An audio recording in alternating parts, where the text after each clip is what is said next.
on the south coast of England in the ancient kingdom of Wessex. And we had a recent discovery.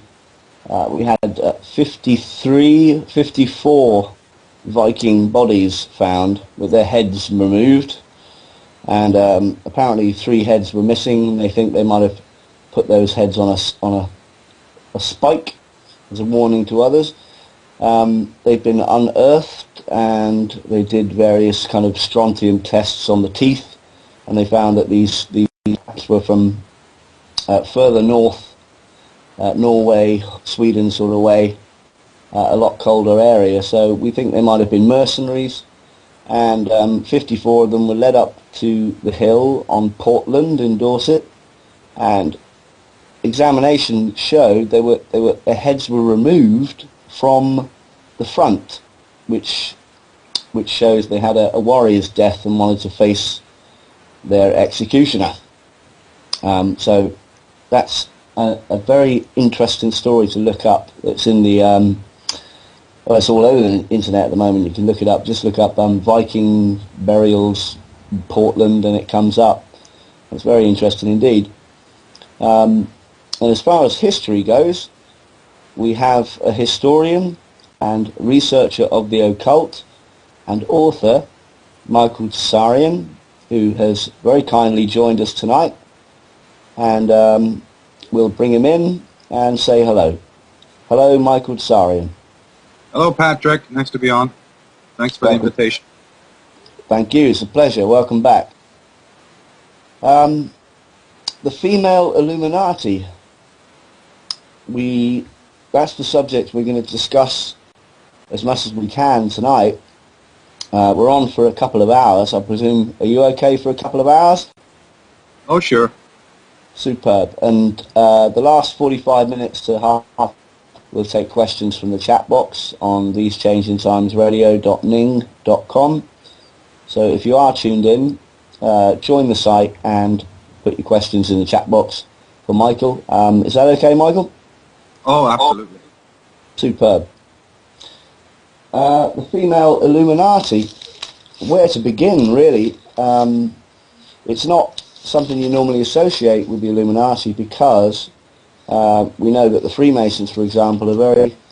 they don't allow women into the Freemasonic orders, and I wondered how that sort of tallied with the Illuminati.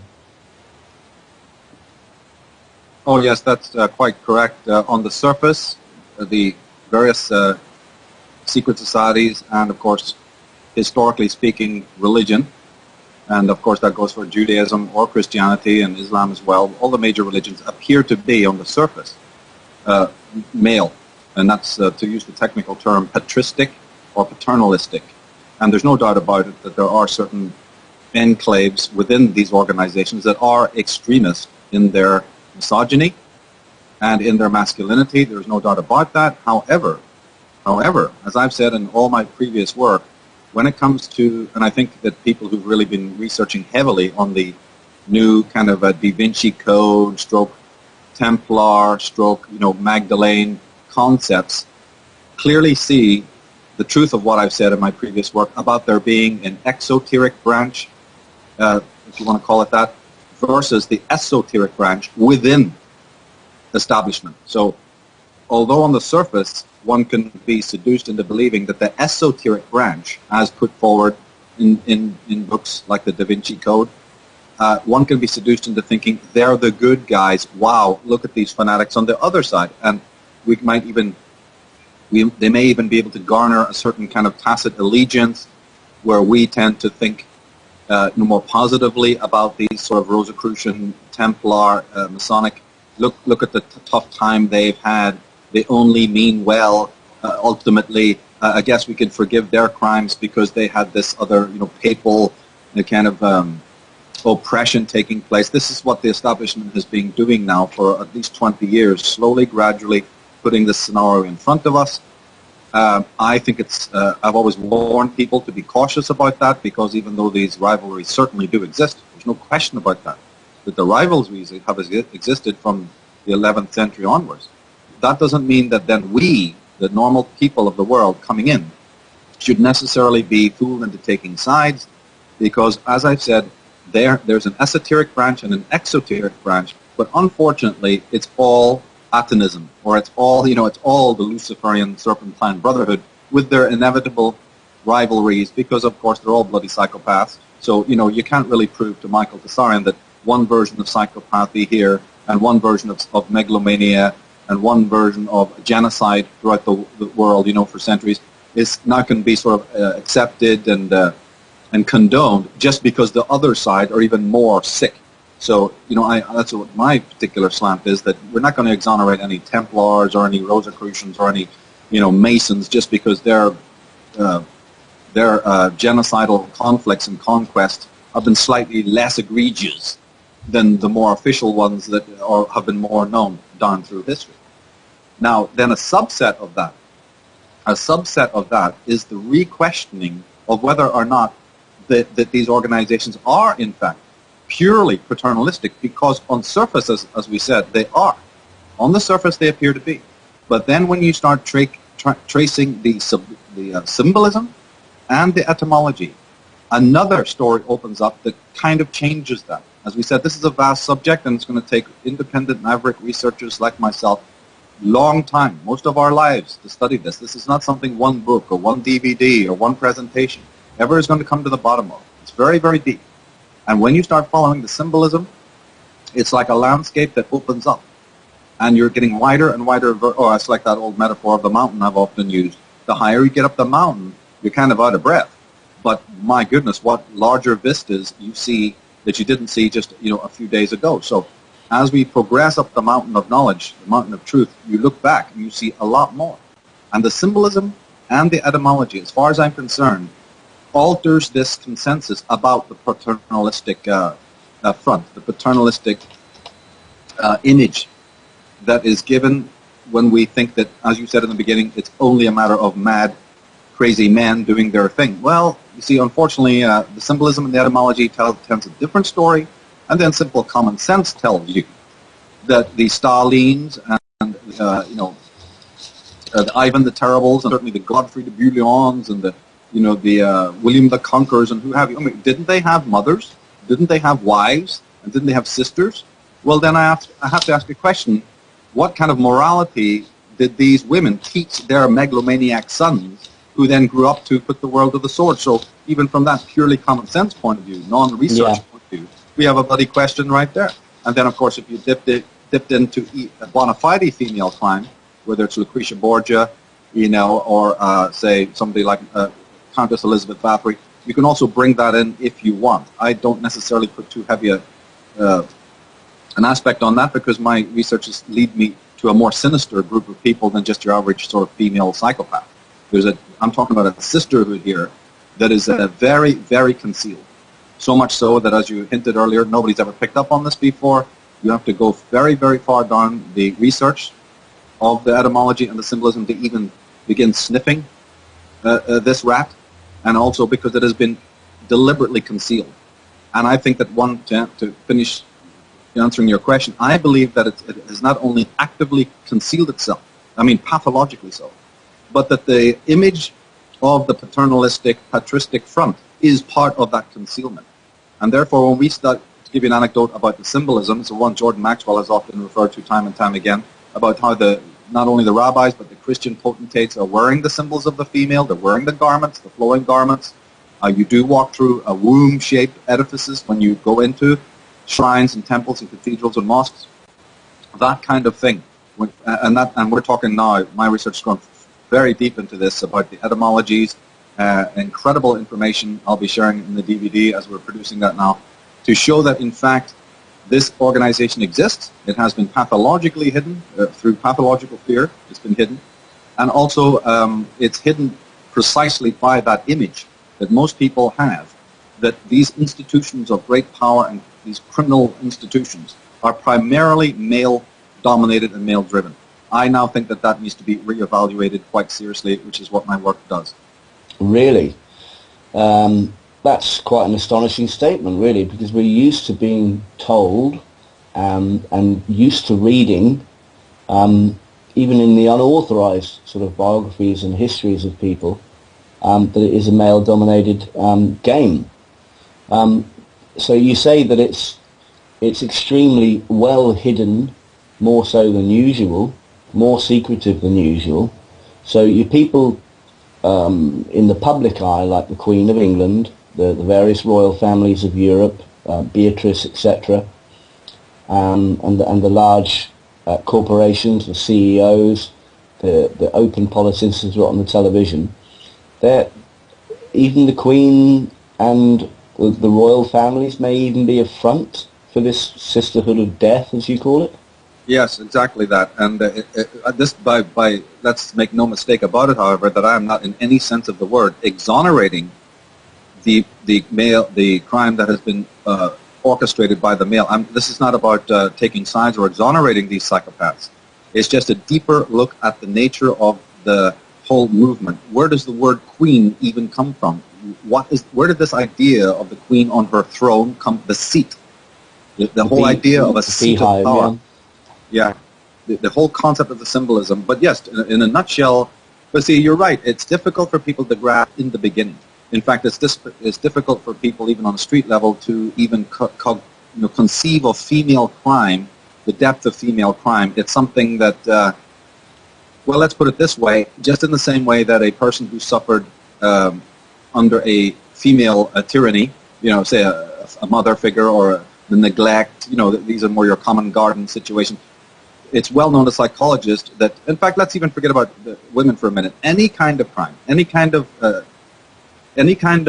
pain, any kind of trauma, that's the word we're really looking for here, trauma. The mind has a natural capacity to block it out. Therefore, if you speak to an individual who suffered trauma, they tend to not want to talk about it. They have difficulty talking about it. And in most scenarios, it's repressed. We disassociate from it, okay? Like so World War II veterans. Everything, right across the board, right? You can almost see this ubiquitously from that, what you just said, to mega, think of the people who even went through, Dr. Cameron, Dr. Delgado type of, horrible experimentation, there's a tremendous dissociation that takes place. Well, that's what you have to consider when we are dealing with the kind of universal crime that I'm talking about. It's almost, can you imagine, erased, not on the individual level. It's not repressed on the individual level. It's repressed on the collective level. In other words, a crime so vast, so horrific, that the entire psyche itself, collectively, almost erased it, dissociated from it. It's almost erased from the racial history so that there's almost not a snifter left of it. This is what we see on the street. I again emphasize, this is what we see on the street level with trauma. What I'm talking about is no different except of its magnitude. It is something of a larger, magnitude that has been forgotten, and then we forgot about it on a global level. And it's only now through my research that I've been able to get a snifter of it and follow it into the dark corners. And I guess my eyes over the years have become acclimatized to the dark, so to speak, in this movement. And so I kept on going so that finally I would see what other people wouldn't see. I'm going very slowly with this, of course, for obvious reasons, so that when I do present the research, in a month's time or whatever, it'll be nicely put together in the same way that we did Architects of Control and my other work. We'll try to do a really good job to it so that all questions are answered. And I think it's about time. If you remember, for instance, in my Atlantis book back 10 years ago now, I did say that by this time, and I wasn't just talking about 2012 in particular, I was talking about the age that we're going through. In 10 years or so, we will have the secrets of the origins and the nature of the human race. The human race will have now a handle on the greater mysteries of who we are, where we come from, and that involves prehistoric, world. And we will have those answers. And I am completely believing that this research either concludes this line of research that I started with the Atlantis book, and certainly jump-starts a new vision, which hasn't been in the world before, into this question of the sisterhood and their role. As I say again, it doesn't exonerate any other crimes that have been done. That's not what we're doing here. We're not apportioning blame, frivolously, but we are looking at some incredible, dark, deep secret that has never been confided, because I actually believe this sisterhood is active in the world today, and that they've made a great deal of effort to conceal the records of what happened in the past, and it's never been written down before. they've made sure that the editing is almost complete. I mean, absolutely fantastic job has been done on this, and I believe that the overwhelming blame game that is partly justifiable that has been put on the male edifices and male institutions is to lead our attention to that, so that this other realm, this other dark pages of the criminal history of mankind is almost completely neglected. I mean, really, top shelf, dusty, hasn't been taken down and hasn't been opened and looked into. It's that bad, and it's been that well covered up. So, presumably there's a fair share of red herrings sort of left along the trail. Many.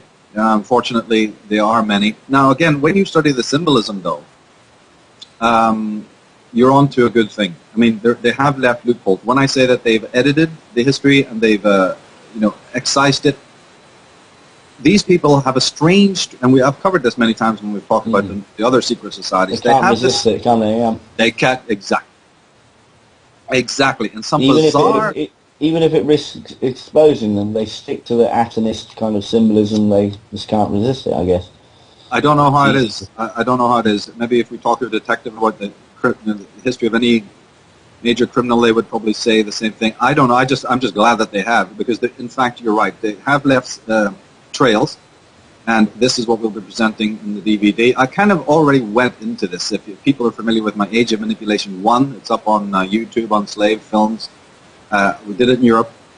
I already introduced this concept there when we talked about various satanic organizations that were headed by women, particularly like Tuesday Weld and Christy McManus and various other sinister female characters who have been known to be sorceresses. They are sorcerers. They come from old family lines. So we dipped into that, and we showed that by no means are these people mind-controlled victims. By the way, this is another incredible...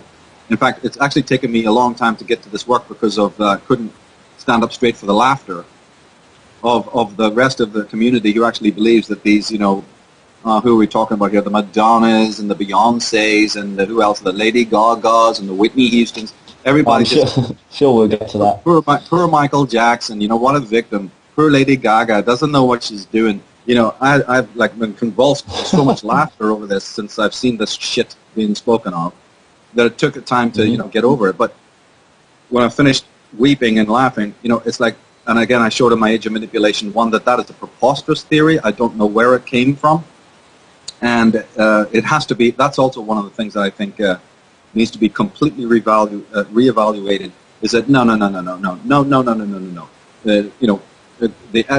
King Prince Edward's wife and Queen Christina and the von Thyssen family and the Rothschild, Lady Rothschild, and God knows who you mentioned a few yourself, let alone humongous characters, black nobility creatures like Queen Victoria back then, and I said the mothers and wives of the Godfrey de Bouillons and what have you. Yeah, really makes sense, doesn't it, to say that all the men are active, but these women are just poor mind-controlled victims, and it doesn't work. It doesn't work today when you look at these media creatures. It just doesn't sing, and anyone who's telling you that is either a false teacher or they're very, very early stages of understanding, and it certainly doesn't work when you look at the catalogue of history. It certainly doesn't, and that one has to be completely reevaluated as far as I'm concerned. And the episodes, the events that have happened in the media of the last year even, or even the last couple of months, has again brought this out of the woodwork, and everybody's crying and weeping about thinking all these poor victims, it's total nonsense. There are victims of mind control. I'm certainly not negating that, but you only have to listen to the writings and the revelations of these women who have exposed the mind control, like the Kathy O'Briens, you see, and the others. They also show you that women are involved. They're under no doubt about it at all, that women are actively, consciously involved in all of this. It's not just so easy to write it off as that they're the victims. This is totally wrong. Okay, well, let's take the public figures that we do know about. The Queen of England, for example. I know you've gone into extensive research of the royal families of Europe before, but you talked in one of your earlier talks with another radio producer. I forget his name now, but it was one of the best interviews I've ever heard from you. It was, I have it here. I'll find it in a second or two. But you were talking about the Queen of England, the royal families, and I wanted to ask you if you could extend what you were saying about the cap of maintenance, to maintain, to perpetuate or keep in order until some other event occurs or until the arrival of a sovereign of greater rank.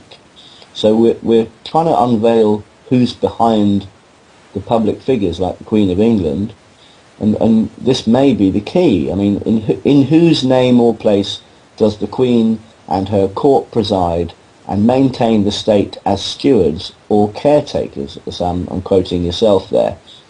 So these people are stewards. Who are they waiting for? Oh, yes, they are. The Stuart dynasty has that name because that implies steward, Right. as you rightly say. The cap of maintenance, and this was, I'm glad you reminded me, this was in a thing that's on YouTube as well called The Queen's Coronation. If people just put in my name, followed by The Queen's Coronation or something like that, I think that's up. That was part of a DVD series. We modulated it and put it on the web.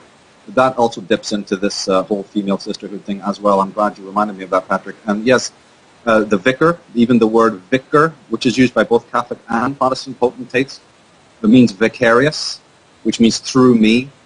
In Irish Origins, Volume 2, I have a chapter called Servant of the Servants of God. That is actually the title of the Pope. Now, it's very important to grasp this, and people can look it up on Wikipedia. Servant of the Servants of God. Now, if it was that the Pope was the servant of Jesus, then it would say servant of the servant, singular, of God, being that Jesus is the servant of God, and yes, I would then understand when the Pope says, I am the servant of him. But it doesn't say that. It says the servant of the servants, plural. And this then is one of those rats that need to be smelt out. Hang on a minute. Who the hell are these servants, plural? Well, there you are. So somebody over this researcher over here says it's the cult of Mithras, don't you know? Because Constantine was a Mithras. There's a solar cult. Jordan Maxwell, solar cult. Michael Tsarion, Atonist, solar cult. Luciferian, solar cult. Got it? Then over here somebody else is saying Sol Invictus. Oh, wait a minute. No, it's over there. So again, on the surface, you have the solar cult, and sunlight blinds us. So could it be that it's not to say that these institutions are not powerful? They certainly are. But there's always the other side. There's always the lunar side. And this is now what I'm investigating. Feminine side, right. Yes, exactly. Because look, all the popes in Rome have short hair. I mean, these are very trivial things, but I look for these things. You know, they have the usual monkish haircut or the very short hair. Merovingians in France and in Germany, ancient peoples whose actual order, the Templars, even put popes on the throne. Well, hang on a minute. But the Merovingian kings all had long hair, just like the Sikhs of northern India and various other groups like the Druids. They had kept their hair long.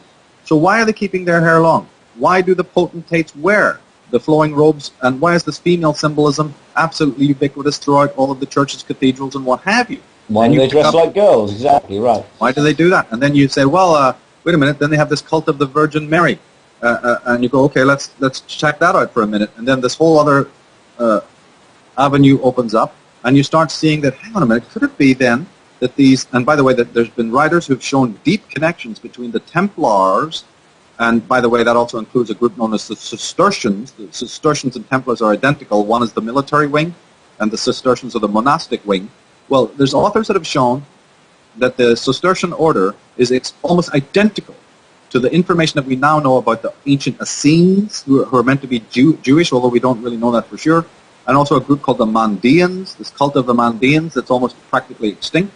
But then they add this incredibly interesting anecdote, and that is that the Mandeans and the Essenes and various other of these groups didn't worship Jesus. They, on the contrary, worshiped John the Baptist. But then as you go further and start discovering that the Baptist symbol isn't normally associated with any type of male figure, that's a load of bogus nonsense.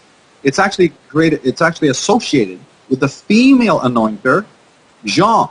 In the French, John is Jean, which is Jean, right? So now we have this thing going where you start to maybe, and I'm cutting a lot of story short here, but these Templar types, again, we're talking about the esoteric branch now. these esoteric branches, and I don't care if you're Masonic or you're Knights Templar or whatever you are, they appear to be worshipping an externally masculine-looking creature, deity, God King, what have you. But that God King, and by the way, this was even pointed out in the Da Vinci Code, of the incredible feminine features of Jesus and John. In fact, they show that Da Vinci, doesn't that movie entirely revolve around that famous painting by Leonardo da Vinci? And the whole point is that Mary Magdalene is made to look like a male disciple, but in fact it's a woman with red hair sitting there. So they're even admitting this themselves. So when you pick up that piece, don't let it go. Pick that piece up and follow it and find out, is it true that these Templars then were using, to keep the world happy and to keep the papacy happy, the hard, the more extremist, masculine atonists, but they had dipped into too much Druidism.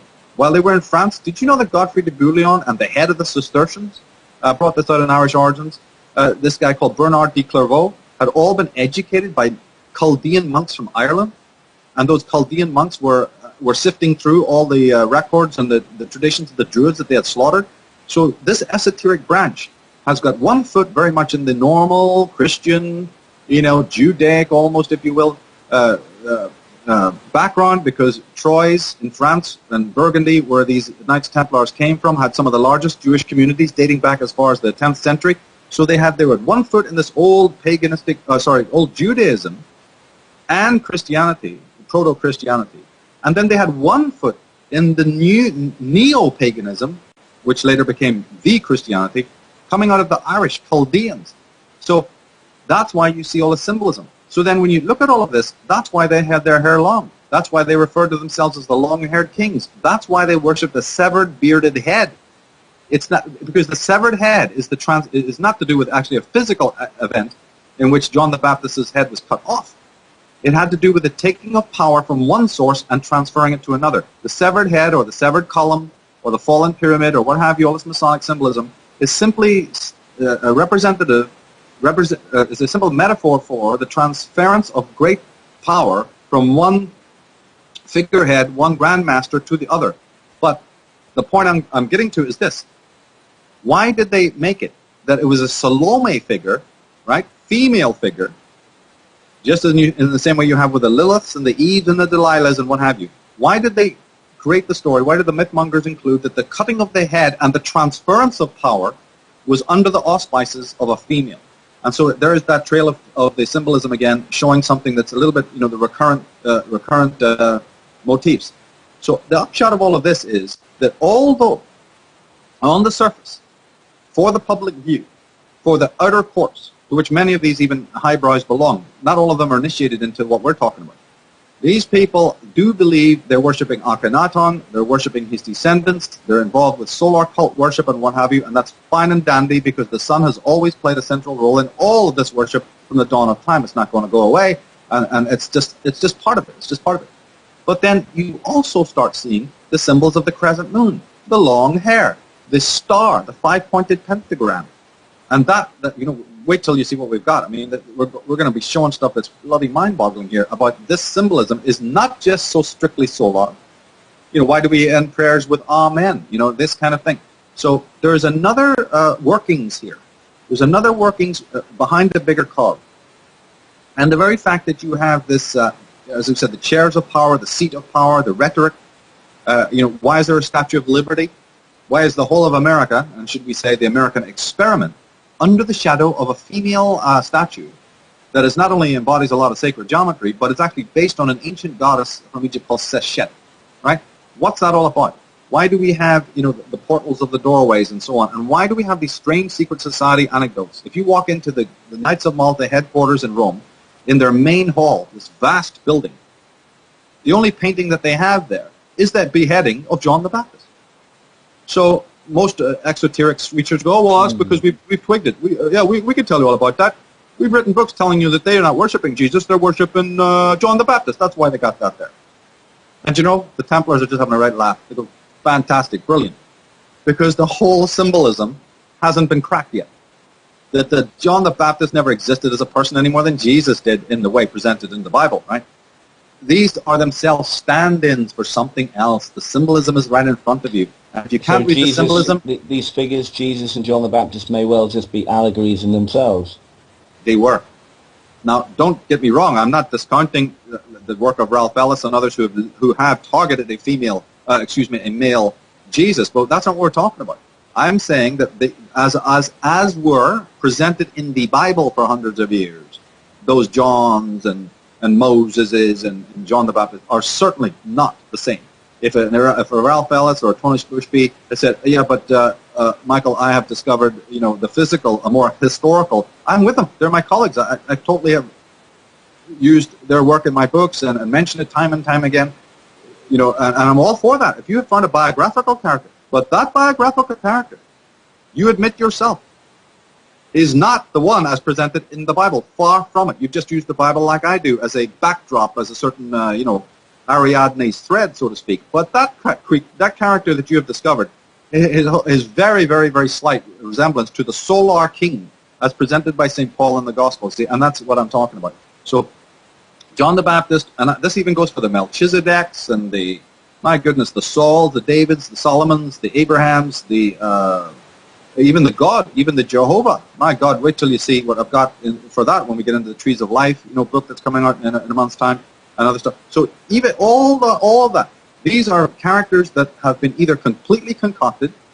mythologically speaking, or they're composite characters, or they're purely, as you say, allegorical, to synthesize huge constellations of Masonic symbolism. And until the human race wises up to discover how this is done, they're going to be under a state of sort of mesmerism or hypnotism, because this kind of stuff still goes on. Every time you turn the television on, this is exactly what's going on. Every time you watch one of these, Super Bowls, and you see all this weird female symbolism and coming out of the egg and with all the weird costumery of a previous age, it's happening now. It's happening in the commercials now. It's happening in the ad copy now. Like I showed in Age of Manipulation 1. So we have to crack it. And it's no good just pointing to that these women are mind-controlled or this group over here is just purely male. From now on, this needs to be looked at in a completely different way. All this illusion, all of this idiocy and infantile idea that these people don't know what they're talking about, poor them, is got to go if we want to sharpen up and wise up to see what is really going on. Because they're laughing at us. They're laughing at the human race. Well, you have to wonder when you look at the Queen of England, and I'm going to come back to Madonna and the Super Bowl extravaganza very soon. You have to look at the Queen in a new light, because already we know that she's the grand patron of Freemasonry, right? Yes. And the St. royal, John's. Get this. And the Knights of the Royal Garter. That's the not Garter? the right term, is it? Yeah, the Order of the Garter. That's right. The Order of the Garter. There you have. There you have allowed. They've allowed a woman who historically in Freemasonry and other high orders like the Templars have not been important, merely figureheads like Queen Elizabeth I or something. But here, when you take into account the ceremony that you've done an excellent job dissecting, the coronation, you have to think again. And now you've brought this new information to light from your research. It certainly compounds the idea that because we've already been given the impression that the Queen has no real power, that it's the government now, and we're all very democratic, etc. All that crap, right? So we fell for that for a couple of hundred years, and the last 50 years, really, she's been demoted in the public eye to a sort of purely ceremonial figure, that it's just for the tourists, etc. When all the time she's having a little wry Masonic grin. And she may be more important than we realise. You quoted Genesis 49:10. The sceptre will not depart from Judah, nor the ruler's staff from beneath his feet, until he comes to whom it belongs, and the obedience of nature is his. As you mentioned, it's another reference to waiting. What are they waiting for? Who is the one? Is it who you think it is? Is it the obvious? No, it's nothing to do with the devil worship in the hard sense, even though these people are definitely ritualistic in their nature. You see, a couple of anecdotes. You just mentioned the fact that the Queen runs the Order of the Garter. Let's just look at that for a minute before I jump to your question. A garter is a belt. Simple. It's a belt worn by a knight. But as Ralph Ellis has shown, that garter actually goes back to the Hyksos nobility and their worship of the god Set. All right. Then you say that she's also the head of these are all what we know as the Alpha Lodges of Freemasonry, and she's very senior in it. The Order of the Garter is but one manifestation. It's symbolized by the red cross, which also is connected to Set and to these other Merovingian dynasties going back, and it's also to the sisterhood as well. Let's never forget. And the she's sun also the head on her sleeve. Yeah. Yes, and she's also the head of a group called the Order of St. Michael and St. George. Both those characters fought a dragon. And we have Pendragon, right? So the dragon is a female symbol, by the way. When you see equestrian statues of all these, all over the world, I don't care where you go. There's one of Godfrey de Bouillon himself in Brussels, and you got one wherever you are and wherever I am. There they are. There's equestrian statues of the great chief and the knight or the king on a horse. It's a play on words. The word horse is actually a onomatopoeia, or it's an assonance for the word. It's a stand-in for the word whores. This is the way they do things. The word whore, like whore of Babylon, horse, right, with a W-H-O-R-E, is a pun on the word whore. So when you see the knights in armor with their swords and their, thunderbolts, and they're sitting on the horse, hear that laughter again, because these guys are playing with you.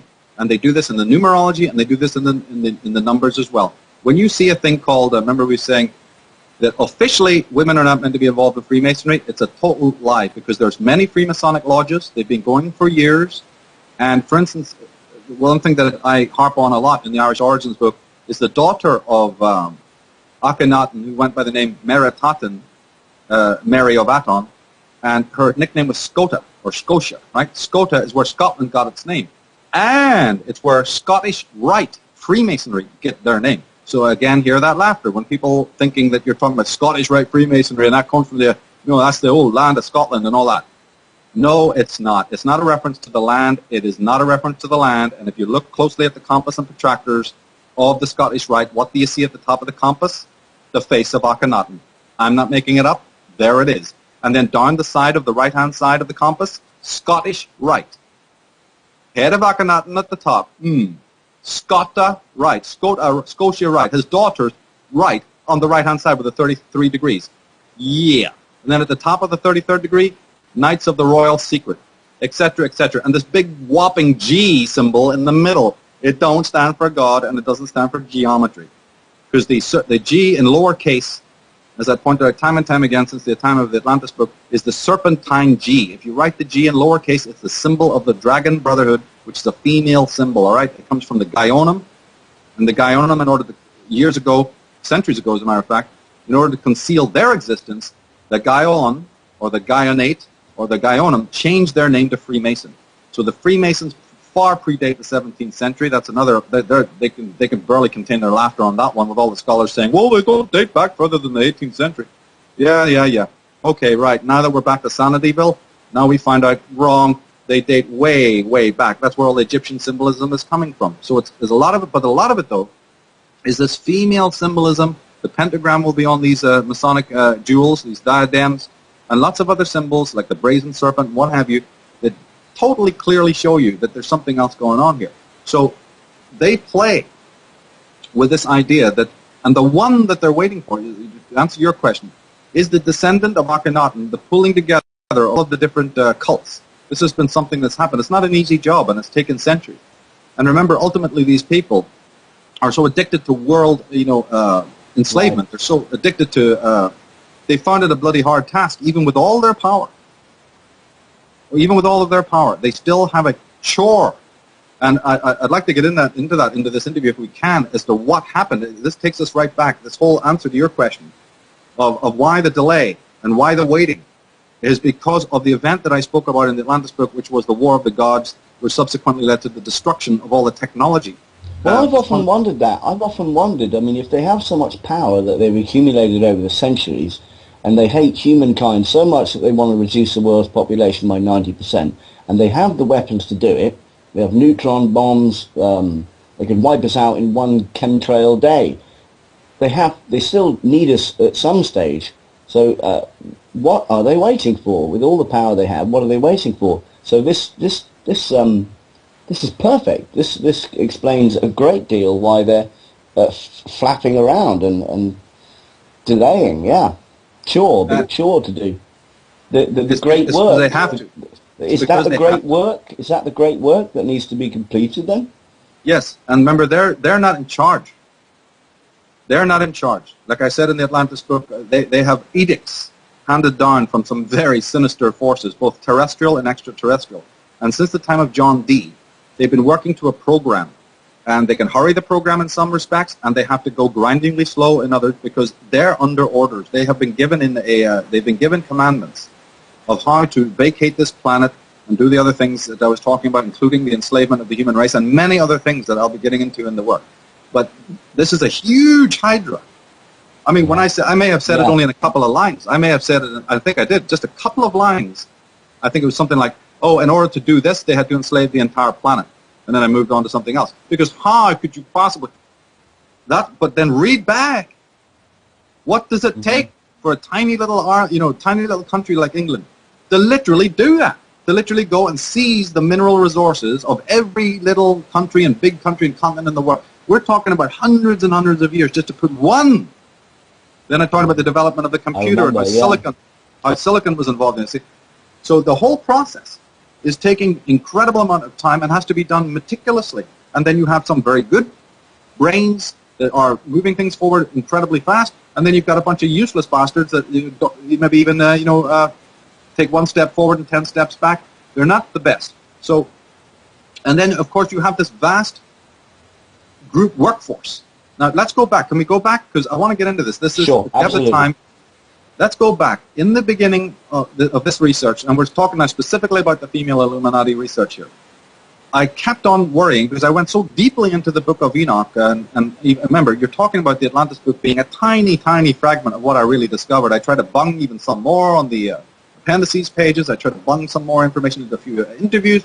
But even then, it was at like 20% of what I was mulling over in my own mind. And one of the most incredible things that I couldn't get out of my mind for all those years, and I had to perpetually keep putting it on the back burner, was this paragraph, chapter 15 of the Book of Enoch, where the fallen angels are first basically addressed. The Zaziel and the whole 200 of them, and there's other books as well. There's so many books. Book of Jasher, there's Eastern books, there's the Popol Vuh, there's even the Bible, the Genesis. The two Adams? Yes, exactly. Corinthians, exactly. So it's not limited. There's plenty of information. However, the one passage, though, that really tells you that something immense took place is that famous passage, and it's on my Female Illuminati website. Everybody can go and read it if they've never heard of it before, where they're talking about the sons of God, so-called fallen angels, coming onto the daughters of man and bearing children with them. Right? This is the famous. All the biblicists know it. All the biblical scholars know it. It's been gone over 1,000,000 times. Books have been written, and so you're looking at this. And yet something kept twigging in my mind. I don't know what it is, but there is an oversight.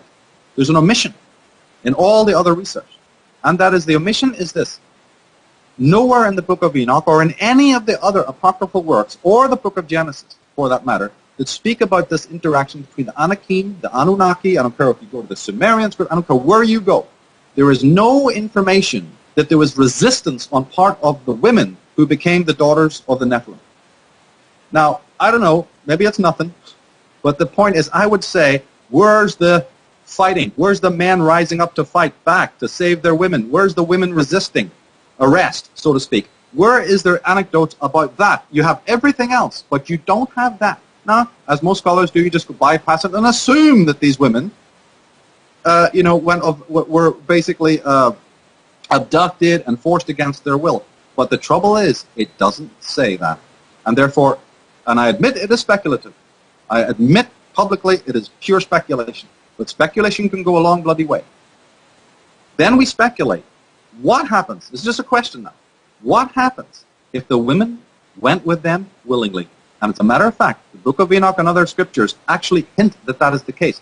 They say that the daughters found these found these fallen angels types, this group, the Nephilim, comely, attractive. I even beat that to death in my Atlantis book when I talked about how the women, another group of women, not the women we're talking about, But the daughters of the Lemurians saved mankind, saved the Adams, because they found the Lemurian sons of the serpent comely and listened to their counsel and helped the Adams become free to set up the civilization later of Lemuria.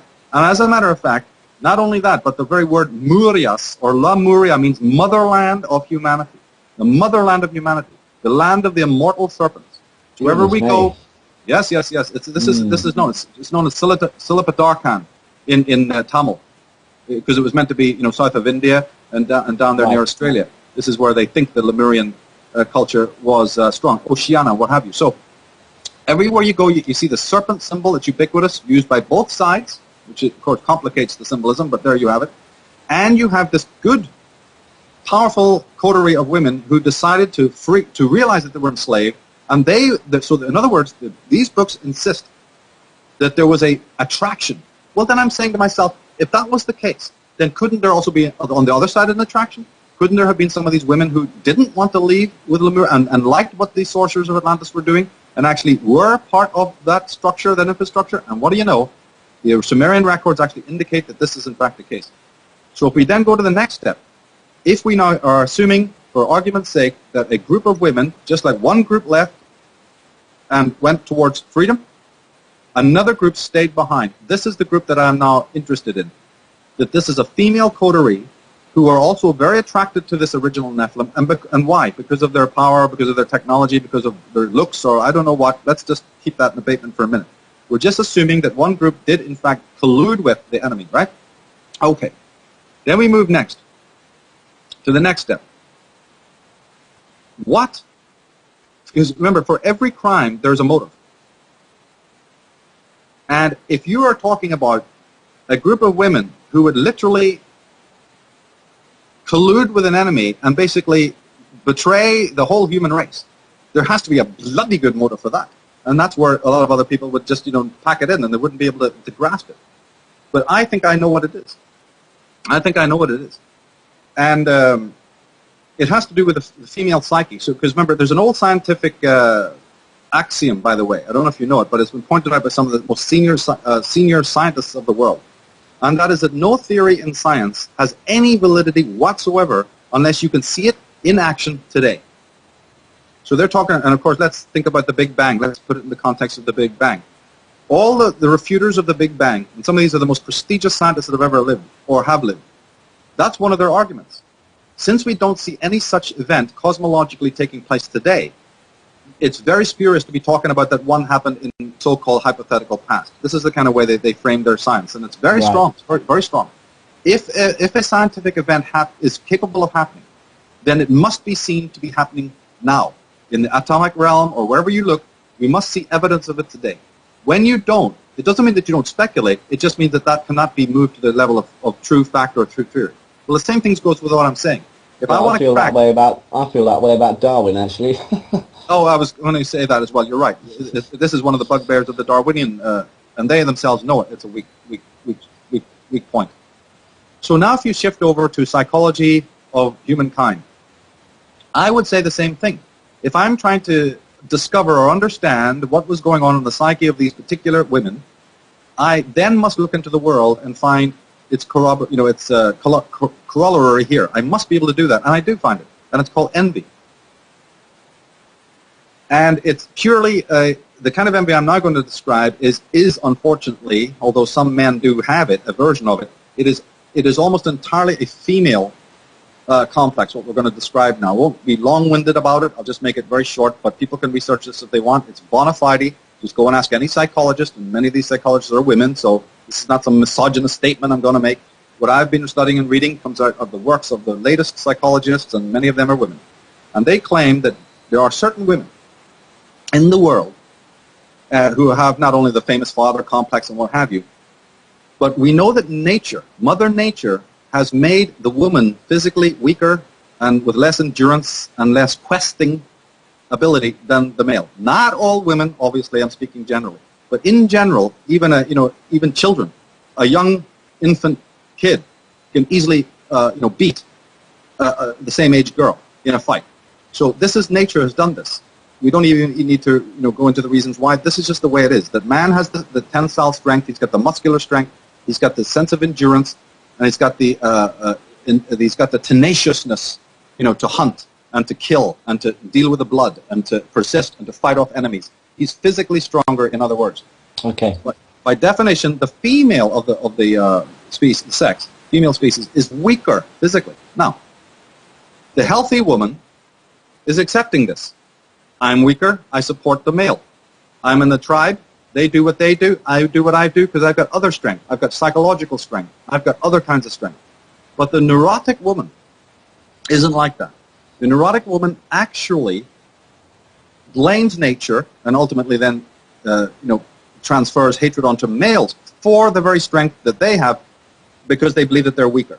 And some women embody a neurotic hatred of themselves and also a neurotic hatred towards men and a neurotic nature towards God or towards nature for the fact that they've been born weaker.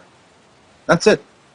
And maybe they transfer that onto that envy of man's nature being stronger.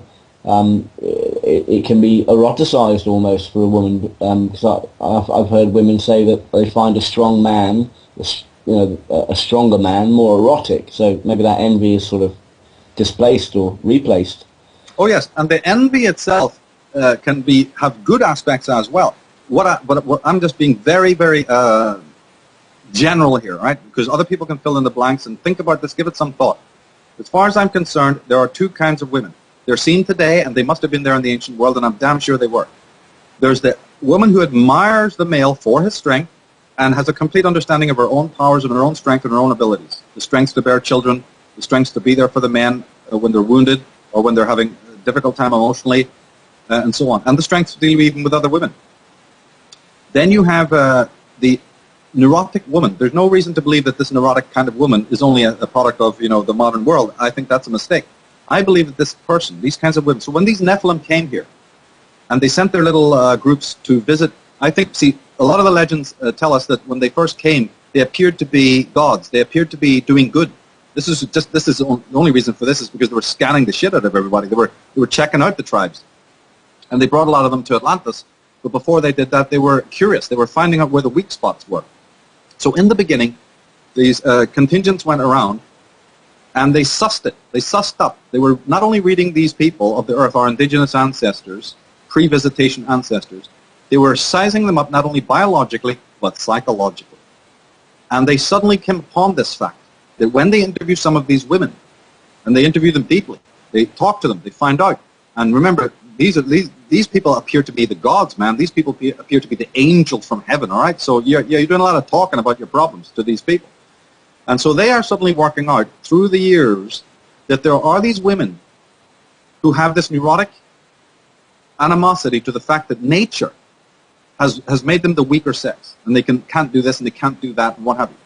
It's this kind of woman, I believe, that then was seduced by the Nephilim and went willingly with the Nephilim. Because what did the Nephilim have that could in fact equal the male strength? Technology. Technology has always been about that. For instance, if I went anywhere now, if you and me went to some primitive tribe, God knows where, and showed them a computer screen, they've never seen this before, and we're showing them through satellite images of New York City with everybody walking there in real time, and I was able to tell you, and you were able to tell these people, you had a translator there, that with a push of the button, I can kill all these people walking here.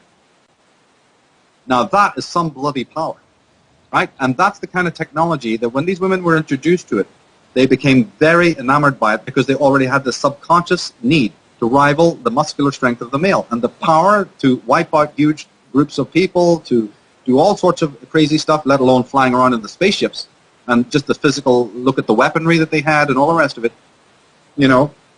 I think absolutely mesmerized these women, and they became willing servants of this power. And then in reward for their allegiance, for the reward, this particular sisterhood that we're talking about was given incredible dominion over the world for various reasons. They were seduced, they were initiated into the power of technology, and I'll be proving this. There's not going to be any doubt in it when people, look at what I'm producing here. They did get seduced by it, and they were given dominion over cities and countries and what have you in the world. They were given this kind of dominion in response to their Their collusion, right? And this is one of the reasons why the symbol for DNA has always been serpentine, and the serpentine symbol equals the female. In fact, a very hieroglyphic in Egyptian for a woman is a serpent. And then you take it to the next step and say, then why is it that the caduceus of Hermes and the symbols for the DNA is also serpentine? Whether you know it or not, you're looking at a female symbol every time you look at a DNA spiral. Hermes being the winged messenger of the gods too. Yes, but there's more to this than meets the eye. The symbol that he's carrying is actually a female symbol, by the way, and I'll have to draw more pictures about that as later on in the actual program that we're doing. But and the in the Norse, in the legends, in the legends of in the legends of Ireland, the people who read my Atlantis book, they'll realize that there was a moment after the Great War of the Gods where the queens of Ireland called the people together. And I have the quote, in which they talk about the future, and they talk about the loss of virtue. And in the queen, her name is Bave, by the way. This goddess stands up and says, in the future, men will be strengthless, right? Judges will give false testimonies. Men will be strengthless, and women shameless. Now, this is 5,000 years BC.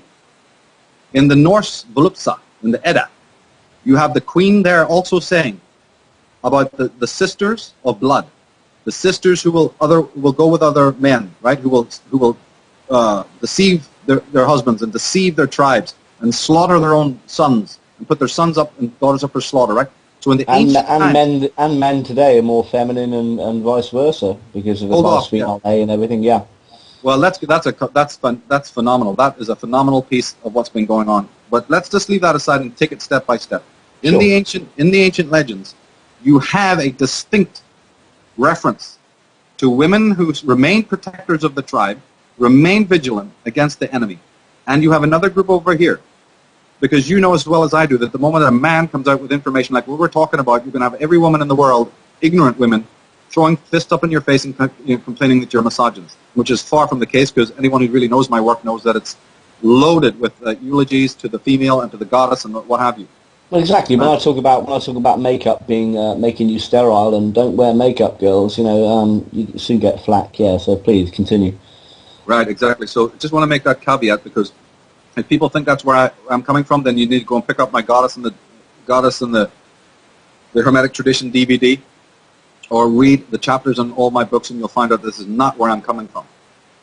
It's nothing to do with that. So, going back to the story though, when the Nephilim gave the dominion to the female, it was only a matter of time before this particular sisterhood used their technology in a negative way. This is the next step that has to be factored in.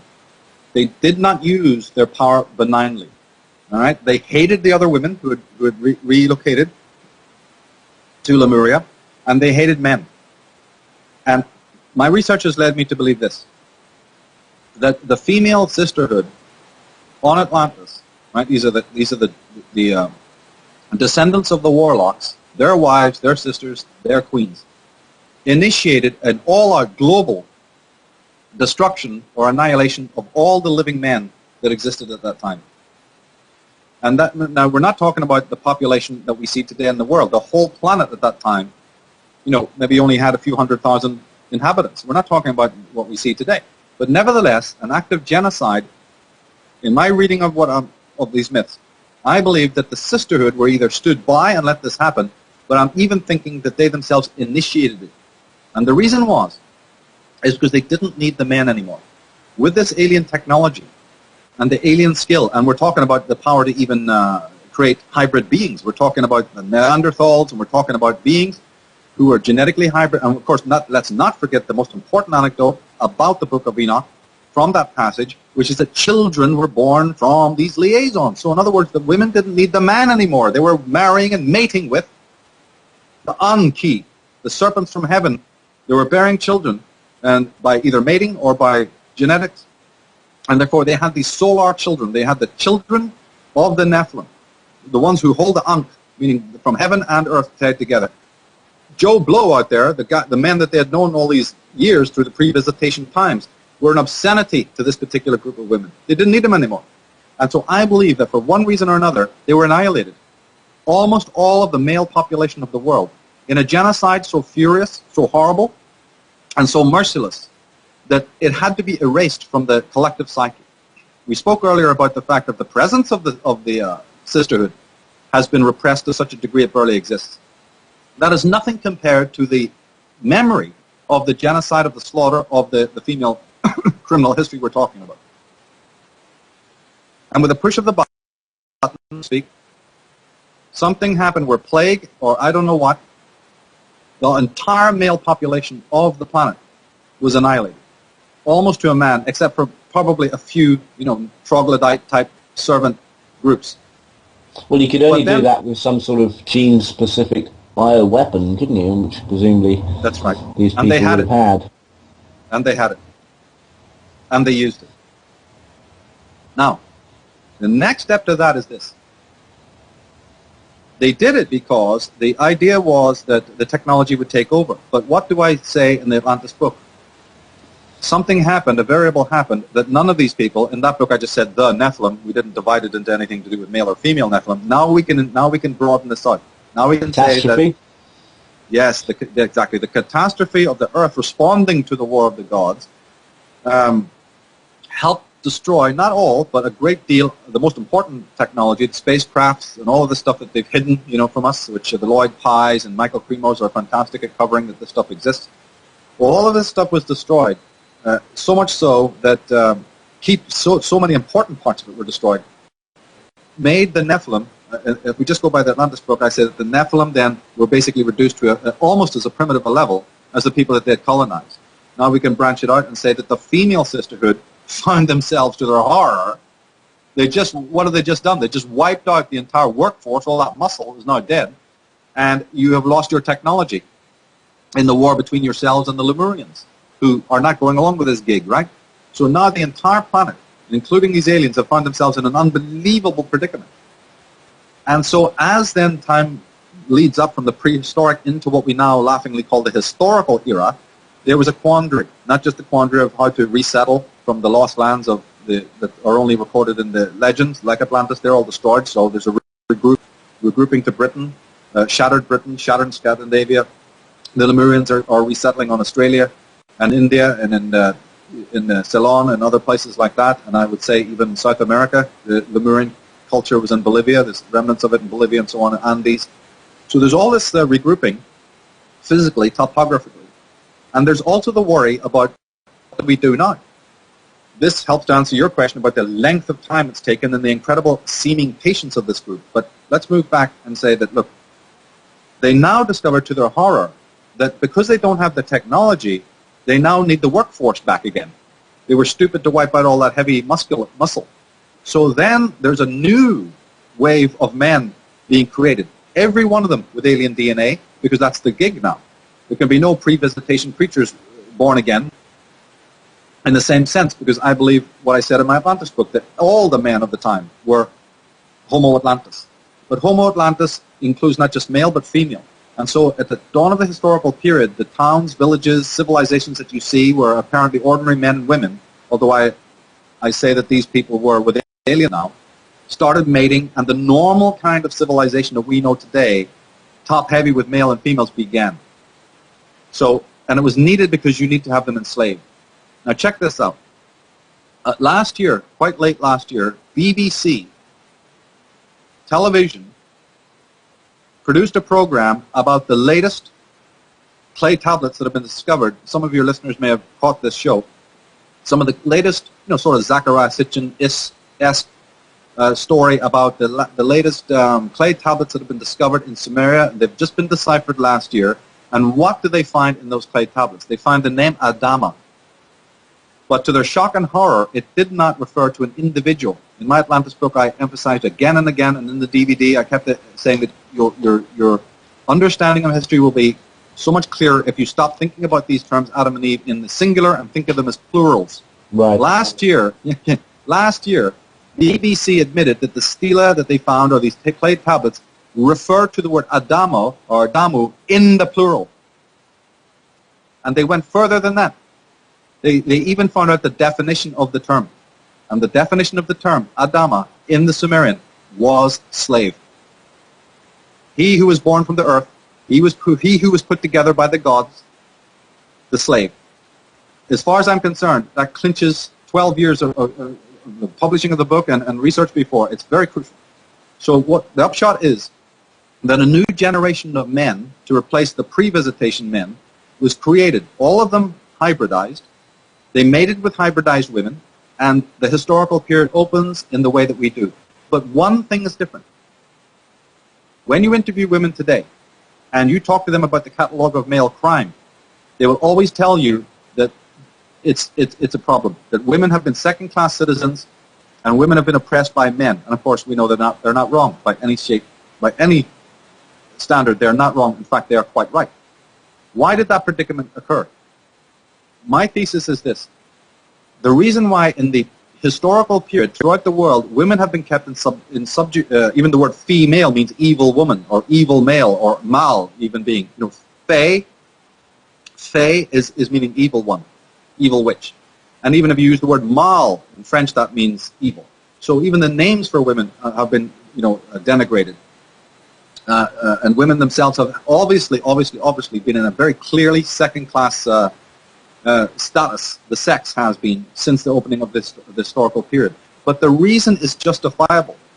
Now, let's go very slowly here because I don't want people to mistake what I'm saying. I'm not saying it's justified, but I'm saying that it is justifiable. And it is justifiable in exactly the same way as any woman today would say that their hatred of a male or their potential crimes against a male, and I don't mean just physical crimes, I mean emotional crimes or any other kind of, like you said, the incestuous sexual crime, the seduction crimes, all of that. A lot of women, and in fact the vast majority of women, will always, unless they're extremely rational people with a very good understanding of psychology and history, almost all other women will always justify female crime and female hatred against males because of what? Because of the catalog of male crime against them. Justifiable male crime, historical, against women, right? The only trouble is, if you are adamantly, and I'm addressing women here, if you adamantly believe that that is the case, then unfortunately you have to also accept the other side of that coin. And you have to do it unemotionally. You can't get into your emotions. You have to accept the other side of the coin. Because if it could be proven, if proof could be shown that women, your own sex, in a prehistoric period of time, committed an unbelievable, unspeakable act of violence against mankind, it would not only justify my point that women have been kept a second, and I'm not saying I justify it, I'm just saying it existed. This is an answer to this, because crime does this kind of thing. If men of the historical period contained a memory of what had been done to their species, they knew about it, then obviously when they got this new lease of life and they were allowed to set up communities because the workforce, the enslavement was necessary, obviously the dynamic within those communities would mean that the man would, not because just of his physical strength, but also his psychological antipathy to the woman, because the woman had done the whole race a crime of such unimaginable proportions. Of course, we know that this does mean that innocent women will be blamed, and as they have been blamed, that's why I'm not telling you that I'm exonerating this crime. This would then lead to the violations of the women down through history, innocent women who mean well and should never have been so persecuted. It will mean that, but it will also mean that there will be this imbalance in the sexes. But it's justifiable. It is not justified, but it is justifiable because there's a racial memory, and so we're talking about racial memories here.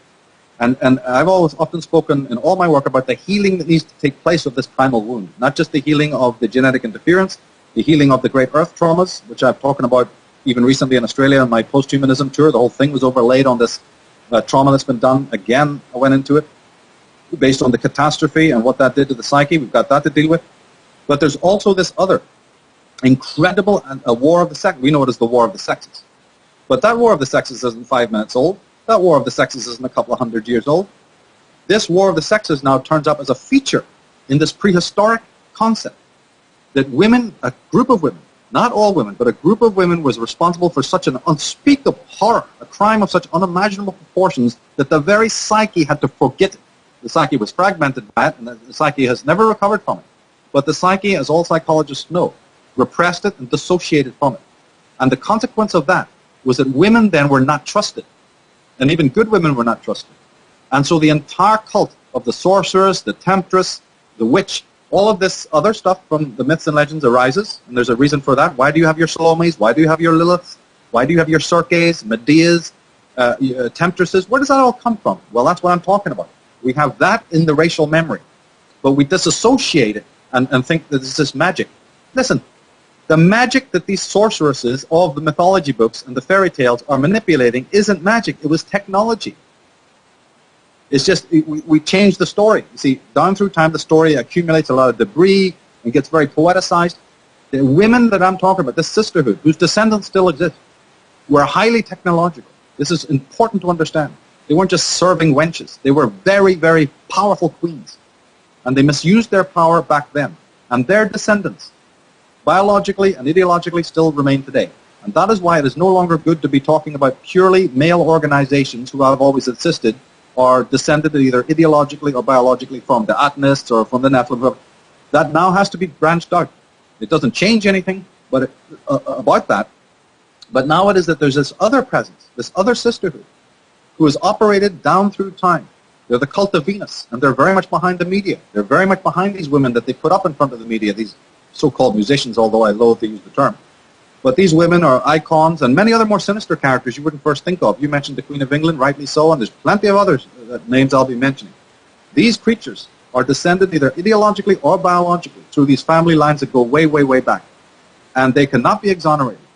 They misused an incredible power in the times past, and it's been in the male and female psyche ever since.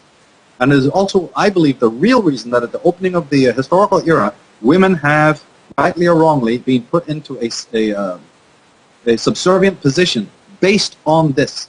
Now, a woman who jumps up to refute this may well do so, but I then insist again that if you are the kind of woman who uses the male catalog of historical crime, right, if you use this as a theory, if you use it verbally or if you use it mentally, or your mother's taught it to you, I don't care what, but if you're the kind of woman who is ready to exonerate all female crime against men of every description, and also male hatred towards the father and male because of male's catalog of historical crime, well, I'm afraid you also then have to logically embody the idea or take on board the flip side of that man also can do the same thing.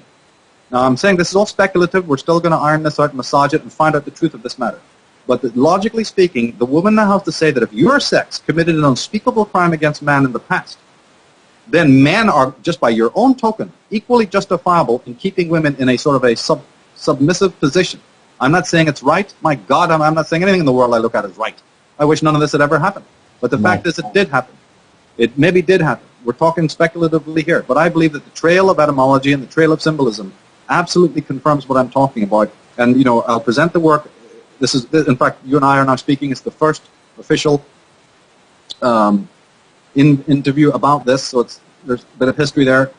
And so we'll just take it forward in the next couple of months, and I'll finish this work, and we'll see where it goes and what happens and what kind of responses we get from people.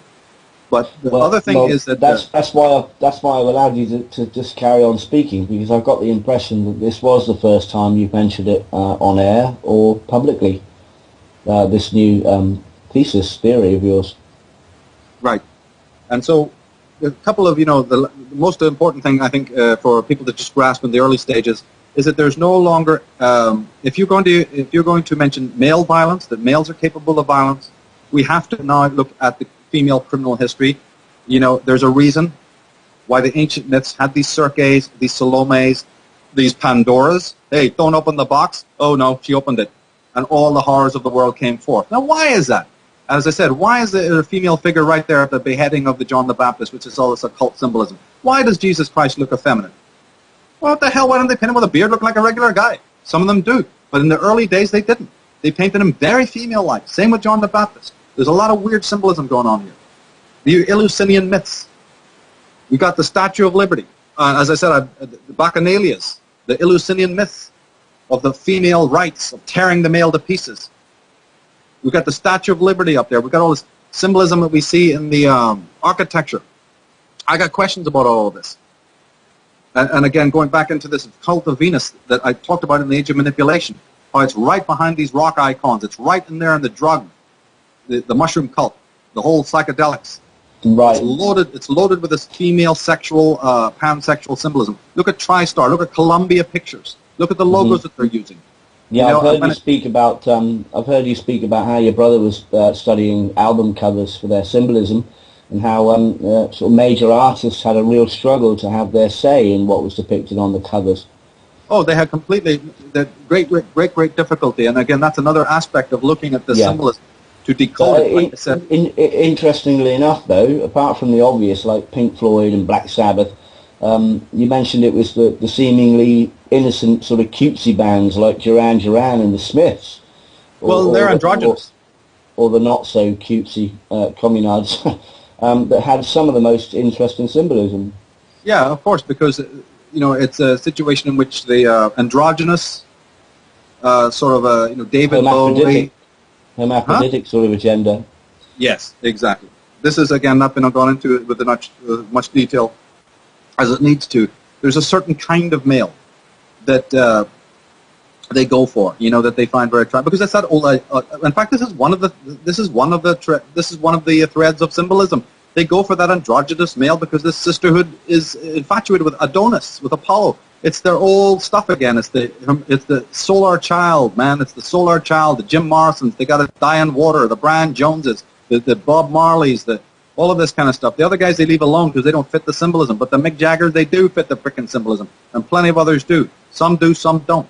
I mean, look at America again. Under a female Statue of Liberty. Why? It's meant to be a very male, masculine, materialistic, hard-ass country. My foot. It's born under the female sign of Cancer. People go and watch my little DVD, my little free DVD on the Declaration of Deception. I figure I have right there the chart of United States of America, emphasizing it was born. Yeah, I emphasize in there it was not only born under Cancer, the female sign of the zodiac, for goodness sake, but it was also born under the star Sirius. Osiris, yeah. Yeah, which has always been considered the star related to the female goddess. What do the actual presidents sit in? An Oval Office. The pentagon is a female symbol, the 5. The pentagram is always the symbol of the female. It's nothing to do with Satanism. It's to do with a female. Femma, 5. Phi ratio. The phallic obelisk, yeah, obviously that's male, but the Oval Office in which they actually sit is the symbol of the egg of the female. So given all this, we've actually literally been chasing the devil's tail. Well, you see, it's a game of deception. Many people have said, while we are facing the fortress of the male Illuminati, beating on the door, going, "Let me in! I'm going to strangle you." And here's Alex Jones is ready to do it. While we're bullhorning them, well, we are literally facing the battlements up on the hill, out of sight, on horseback, is the real enemy. They're right exposed. They're right there. They're right behind you. They're up there on the hill. You see that shining glass? But they want you over here. Because there's an incredible crime that's been committed, so intricate, so web-like, so absolute that thousands have gone into the ditch, charging to be slaughtered, mowed down like something you've seen in frickin' Tolkien's Lord of the Rings here.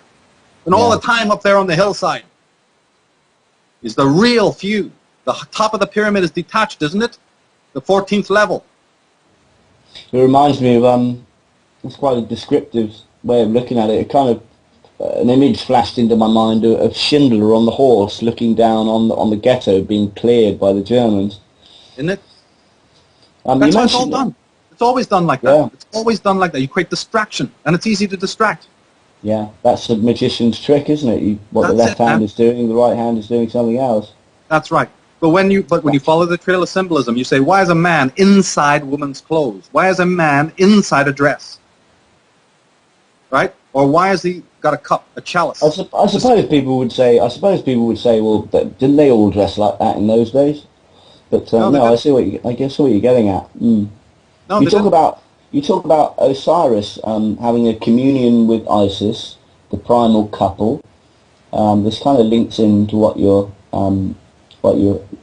talking about here, and their offspring is Horus, and Horus grows up to be the new father who marries with the mother, and you call it an endless cycle, but you're insisting that it's incestual mythologically, not physically. Oh yeah, so absolutely. It's fascinating. I wanted to ask you a bit more about what you mean by mythological motifs. The elite, right up to this day, have inbred with each other, whether it's to retain the psychopathy, being a psychopath within the family, that's essential to be able to rule ruthlessly, or whether it's a reincarnation ritual. And I was listening to you talk about the incest being mythological, not physical. I thought perhaps that the elite are mimicking, sort of playing out the roles of their ancient gods they look up to. Yeah, they are, because remember, the kings and queens of Egypt, and I assume other countries as well, always styled themselves on the gods. They said that their mothers and their fathers were the gods. This is well known. And the seat that they sit on, you only have to look at the Queen's coronation thing. I hope people will go down and watch that little thing I put up. That little 5-step mound that she's on, it's a square blue thing. That's to represent the hill that all kings, think of Tara, it's a bloody hill. And not only that, but it's a woman's name. So they're sitting on the mound of the womb of the mother to be coronated. Is Lenin's tomb a 5-step pyramid as well? I don't know that. Yeah. But even the fact that churches like Chartres Cathedral, most churches are they're on a raised platform. In fact, when we were in Perth, got up early, always, when I was in Australia, we were all over the frickin' place looking at all the symbolism. Get up early and went around. The churches in Perth are all on a rise. The Queen of England's coronation is on a rise. The kings are on the rise. Pictures, yeah. I saw those pictures. Yeah. They are all on a mound. That mound is one of those mythological... See, history is mythograph. History is studded with mythographs. It's just concoction. It's like we were saying earlier about the concept of Jesus as being... Is he the same guy as presented in the Bible? Did he exist? No, he didn't. That's why you're not going to have much luck finding any evidence for him. But in fact, even the Jesus Seminar said that over 80% of the words ascribed to Jesus cannot be authenticated. Well, Jesus Christ, that's no surprise to me. Josephus, the one entry that for centuries Christians pointed to say, there it is, that was proved to be a forgery. So this is the kind of thing we're talking about. But then you have this whole... I didn't finish the thing about America. It's not only under Sirius and under Cancer and the Oval Office concept and the Pentagon being pentagram, which is female symbols, by the way, but it's also some of the most important findings of America were done under the star Spica in Virgo. Virgo being the Virgin. It's the image you see on Columbia Pictures, by the way. So the Statue of Liberty and the Columbia Pictures image doubles up as a symbol for Virgin Virgo. So what is all? So this is just this female symbolism we're seeing all over the place, and the more you look for it, the more you see it. So the last 100 years, well, the last 50 years really, women's roles have become more prominent and has been allowed to take over more prominent positions. Prime ministers, leaders, top bankers, think tanks, powerful sort of 80s shoulder pads and everything. It all started in the 80s. I remember when women's role became more prominent and demanded equal pay, if not more. So it was it felt like we were making progress as a race of people. That women were finally getting the attention they deserve and able to play their role in the world. So given what you're saying, is this deliberate to bring the feminine back into the power stage? No, because we have never had a true concept of either masculinity or femininity since the dawn of time. What you call femininity or another person calls masculinity are perversions of those things. You have to look very deeply into philosophy to even find a true definition, even if it's possible. So, and also, based on what you're saying, the very idea of progress is actually an illusion, because all psychologists know that an individual does not make progress until they look at their shadow side, and also neither does a culture or a civilization or the whole of mankind or humankind make progress until they look at their criminal history. You have to look back. You have to look back to know who you are. You don't look to the future. Today I know that progress is quite a Masonic term too. I am aware of that. Right. See, and it works this way: that we are living in a society that is basically utopian, and we're a heartbeat away from this post-humanistic concept, which is future-oriented. Every kid going to school, the way the teachers bring you up, and the way the parents bring you up, and the way TV and culture bring you up, is to be future thinking. But the future is nothing. The future is a wilderness. The future is hypothetical. To know who we are is what we've done, and that's the past. You don't want to become overly absorbed in it. Well, But the guardians of the planet view themselves as steering the planet, planning the future. And we know that the future is planned out. All our culture, right down to the pop songs we listen to, our culture is handed to us. You know, and the word itself, culture. that's right. Talking And about the remember, mythological motifs. I mean, yeah, I remember you speaking in another interview back there. It was Pilato, James Pilato. Excellent interview. You talked about Back to the Future, Terminator, Star Wars, Die Hard, Magnificent Seven, Rambo, all kind of lone father figures uh, that ride into town, perform the surgery, get rid of the bad guys. The women are all locked up in Magnificent Seven. They're hidden away, and once the job is done, they're turned away and they ride off into the sunset on a lonely road again. And that seems to be the theme in a lot of them. We were talking earlier about the kind of mythological sort of incestual nature of characters in history and in film. So that kind of ties in, doesn't it? They're telling us something in movies, as usual. oh, that's right. And what we're talking about, as we said before at the beginning, isn't ever written down in a history, so to speak, but it has Mm. been completely chronicled in this other fictional way. When we just spoke a few minutes ago about the perversion of masculinity and femininity, you need to look no further than the media. These accentuated, heroic, Arnold Schwarzenegger, muscle-bound, and in fact, in many cases, even technological. If you look at some of the more techie movies, the male is part machine, the RoboCop, the Terminator types. I've gone into that in my talk I did at Conspiracy Con on the symbolism of how they use, the father figure, the Rambo and Colonel Troughton, and this whole dynamic between the male hero, standalone male hero, and the mother, but the mother is a father. This kind of thing is an incredible dynamic. And I do remember now, as you said, at the Back to the Future, which really has this heavily, and so many other movies do. But again, we must always note that the vast majority of the male figures that are portrayed by the media are obscenities. They are obscenities of masculinity, as the women are also obscenities of femininity. So we're dealing with perversions here, not the real thing at all. I tried to go into this in the Divination and the Goddess DVD, where I went into this very much to redefine. Remember, a lot of people get up on stage. I've actually seen this live. Many so-called people in this movement get up and speak about female and male when they actually mean masculine and feminine, and they haven't even evolved to know the difference. They speak about the male this and the female that, and not realizing that many women are very masculine and many men are very feminine. So they need to clarify what they're talking about. Masculine and feminine is a whole other world of study and a whole other world of understanding than just male and female. We're not talking about sex here as much as we're talking about psychological profile, about the kind of orientation. Now, our societies have been put before us as very masculine, but I'm accounting for that. I'm saying that, yes, in order to conquer the world, in order to seize, to have armies to go and slaughter, to seize the wealth of other countries, you do need that masculine, crusader front. Women can't do it, so they have the men doing it. And then, as a nice little perk, you will be on the history books snapshots. So when we look down through the snapshots of history, there they are. There's Godfrey, and there's Hugh de Payens, and there's Stalin, and there's all the males, because they got their photos in the newspaper. Blood drenched, here they come, and they want their kudos.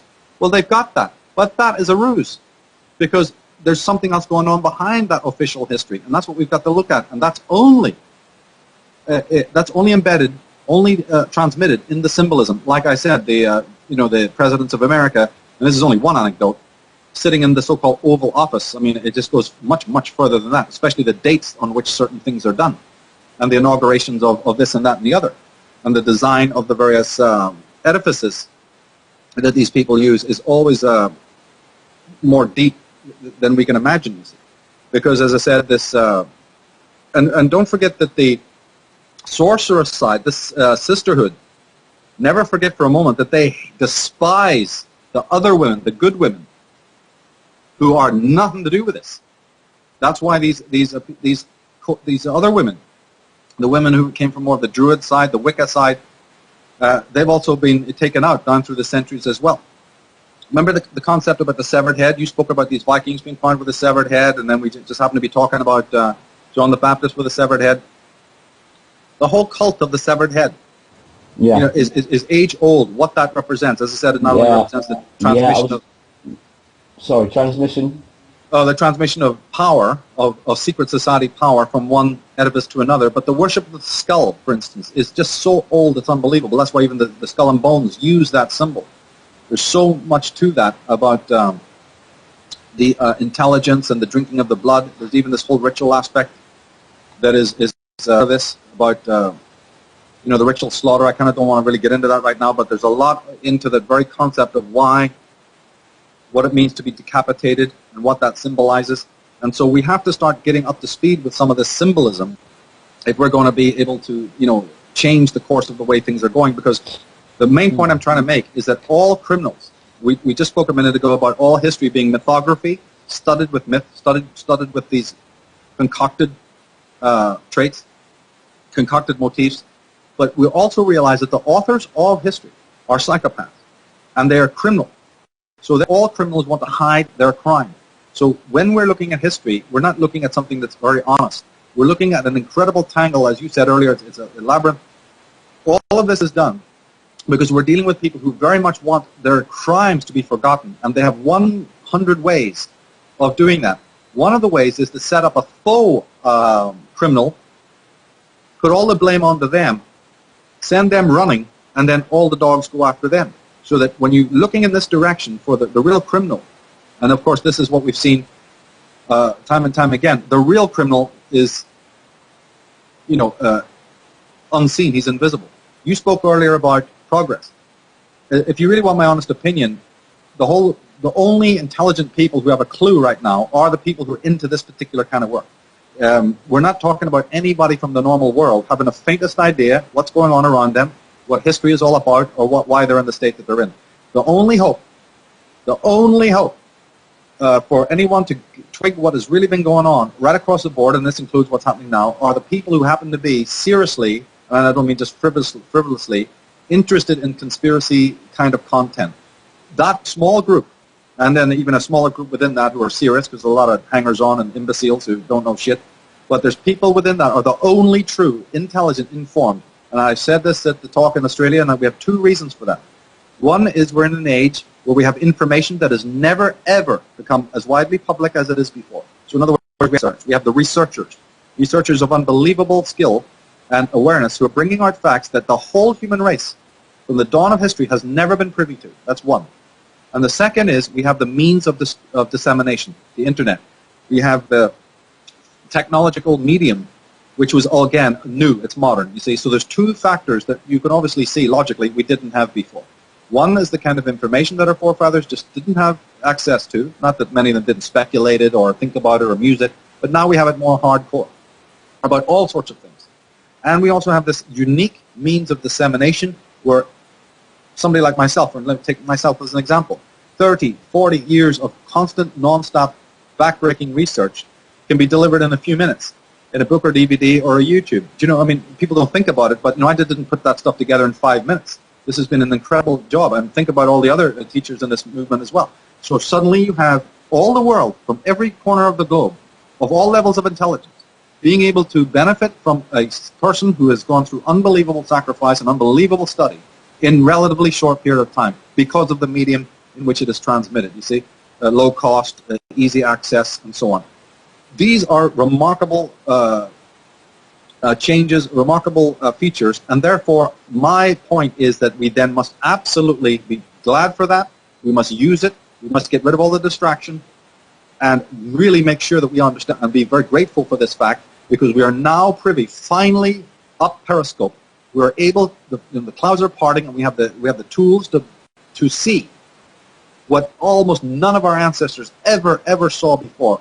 Ordinary person has the ability now to get a glimpse. What they do with it is of no concern to Michael Tsarion. That's now, I don't intrude there.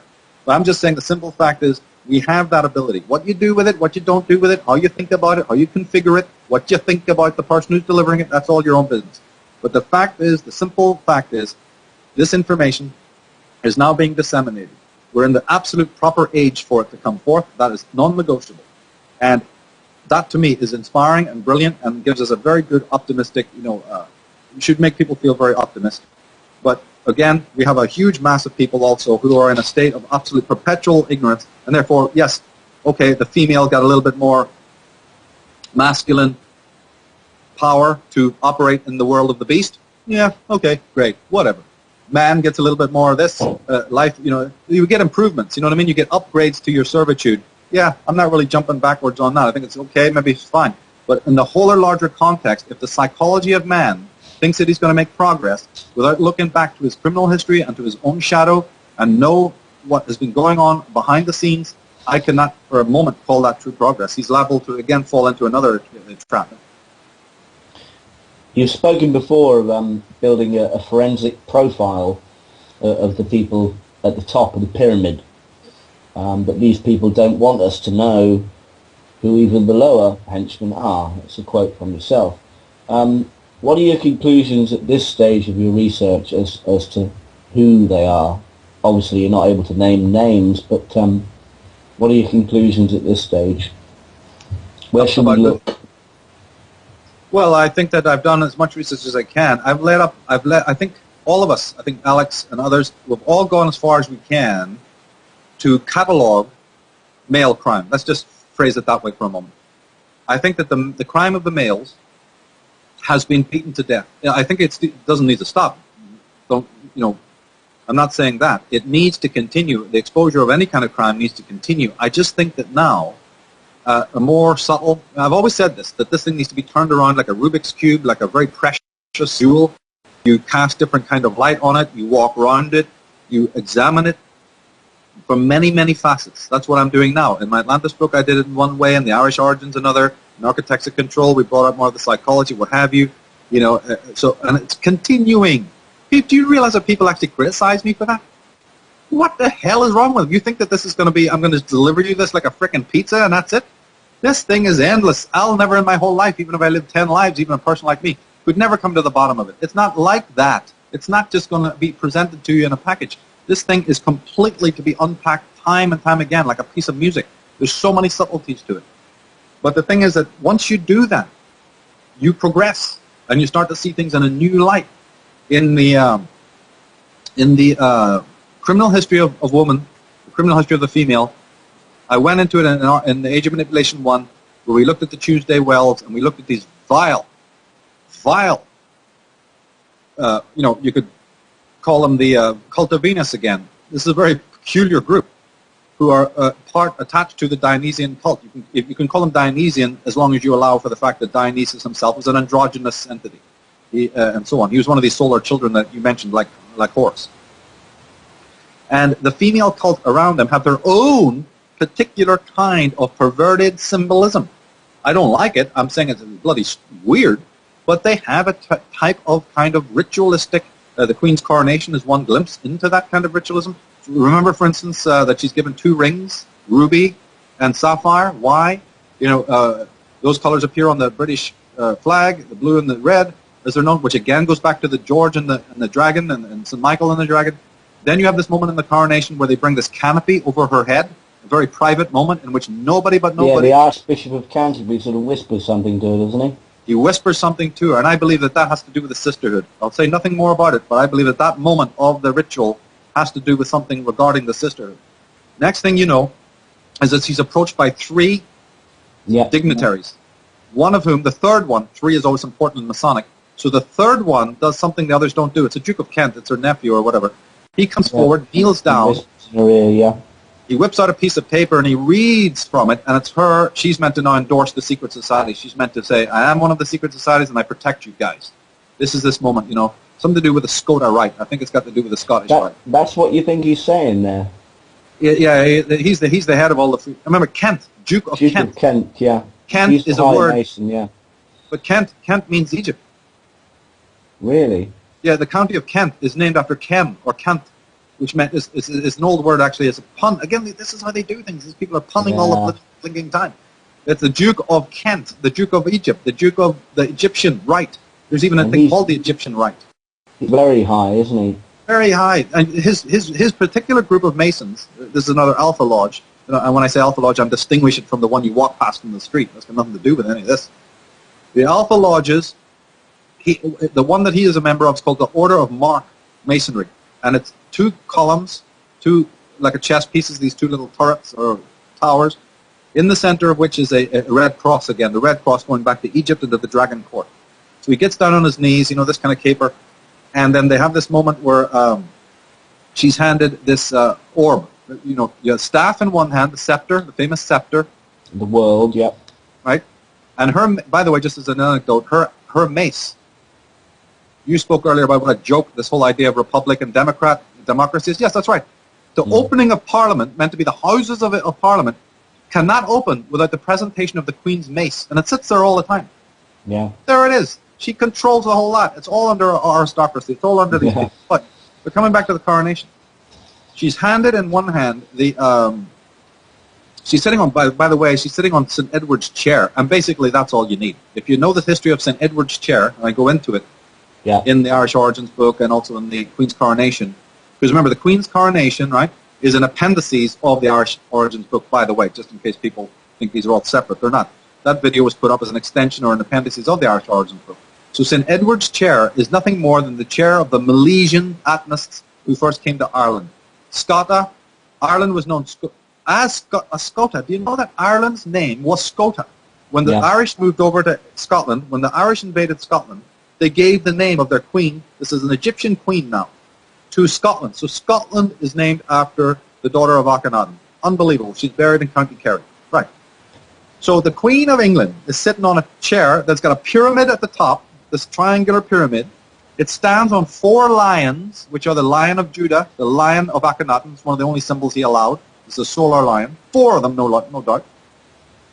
In one hand, she's been given a scepter, which is always male. And in the other hand, she holds what's known as the orb. And on top of the orb is a little cross. Now, people should go to type in on Wikipedia or one of the search engines, the symbol of Venus, the symbol of the planet Venus. Or if you know it, write it down on a piece of paper. Just look at the astrological sign for the planet Venus. And then go and look at the orb that the Queen holds in one of her hands and see if there's a similarity. So in one hand she's holding the Brotherhood, the symbol of the Dragon Brotherhood, and in one hand she's holding the symbol of Venus, the Sisterhood. So it is symbolism, symbolism, symbolism. And the message that they're telling you is if you're too dumb to get the symbolism, then you just keep on getting out there to work every day and you keep on pushing the wheel because there is nothing going to change in the status quo. Only the initiated man and only the person who's just studied and studied and studied is going to crack this symbolism. It's not going to be told to you from any teacher or from any official source. That's the way they run it. Every time you want to report... a quick question from Joseph in the chat here. We've just got just over 15 minutes left. I wanted to get to a few questions. It kind of ties in what you were saying, Michael. I was going to ask Michael what his thoughts are on the rituals that the global elite perform and who are the beings that they are contacting. Or can he point me in the right direction for this information about what books to read? Oh, yeah, he needs to pick up Atlantis. We just put a revised version up on the Amazon Kindle site. Go to unslaved.com, click through and read that book. Read it and read all the quotes I put in there. The symbolism that he's talking about is the archons is one of the terms for them. At the beginning of our conversation, we talked about how part of the historical movement to rebuild the technology, in fact, we kind of didn't really underline that for people who don't know, the loss of the technology was the variable that has caused every aspect of the historical, imperial, aristocratic controlled process of history, basically. It's so important. We know it's important because the Sisterhood lost the technology, the Nephilim lost it, and therefore they had to have man back, the worst enemy, so to speak. They had to recreate the muscle man to go out and build dig the wells, mine, and plow the fields and build the cities. Moving forward, right, they had to build the technology. That needs to be done with a muscular strength. That was done under the edicts to hasten the process, to get all the bugs out of it. There was a lot of problems with this. John Dee, supreme sorcerer, taking instruction from who? Queen Elizabeth I, hello. The Virgin Queen, right? Instructs her sorcerers to go and contact pan-dimensional beings.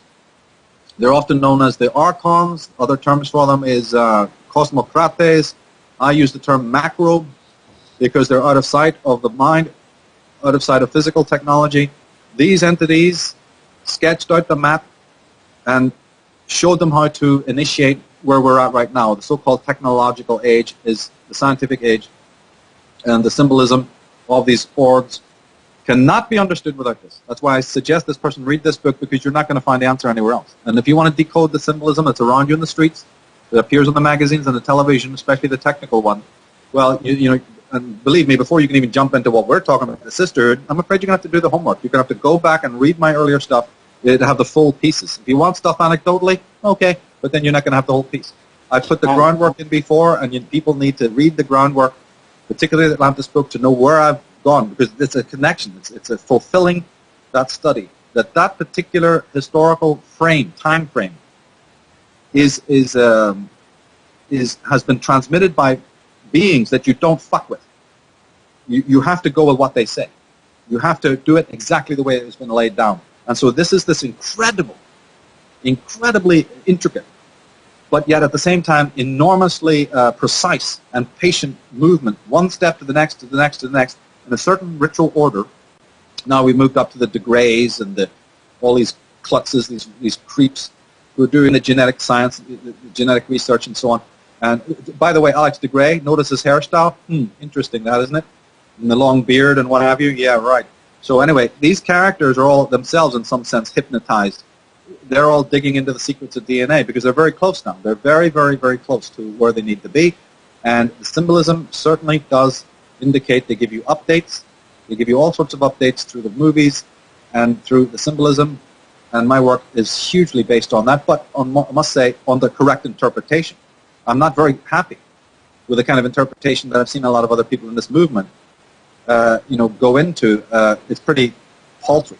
It shows lack of real insight. Some people have their foot far too much in the Christian world still. They're not going to have any hope of cracking any of this if they're thinking along those lines. So there has to be a certain impartiality involved. That's crucial. And especially if you start moving into what we're talking here about the sisterhood, I would say an enormous amount of objectivity and partiality need to be concerned, because you're going to have a backlash in the moment that you open your mouth and you ever even mention the question of female criminal history, especially to the magnitude of what I'm talking about, which entails worldwide genocide. Yeah, I don't think you're going to be invited to too many conferences or too many, TV chat shows, that kind of thing. Anne Carey from Hastings Against Chemtrails has got a question here, and just a quick note, it's another historical moment today, because the world's first ever chemtrail advert on national television in UK and Ireland is airing for a month, care of Anne Carey from Hastings Against Chemtrails. That's a milestone on mainstream media. It's 30 seconds long, and it says chemtrails, look it up, why is this happening, etc., etc. Incredible step forward. Anne Carey asks, each time someone known dies, there is always a significance to the date, as some sort of ritual in the Kabbalist's calendar. Has Michael found this too? I'm pretty much the first one to ever mention that. Is she familiar with my work of 5 minutes or something? I've been saying that for like over 12 years. Yes, of course there is.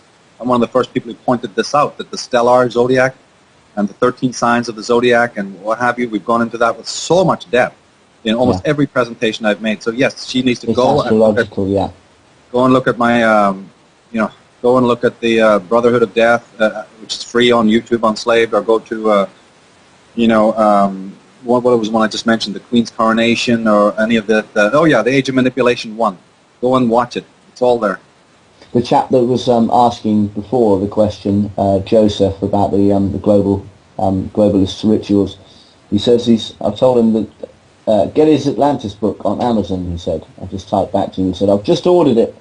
I've heard his stuff on John D and it's awesome. Hopefully the book will go into more detail. Yes.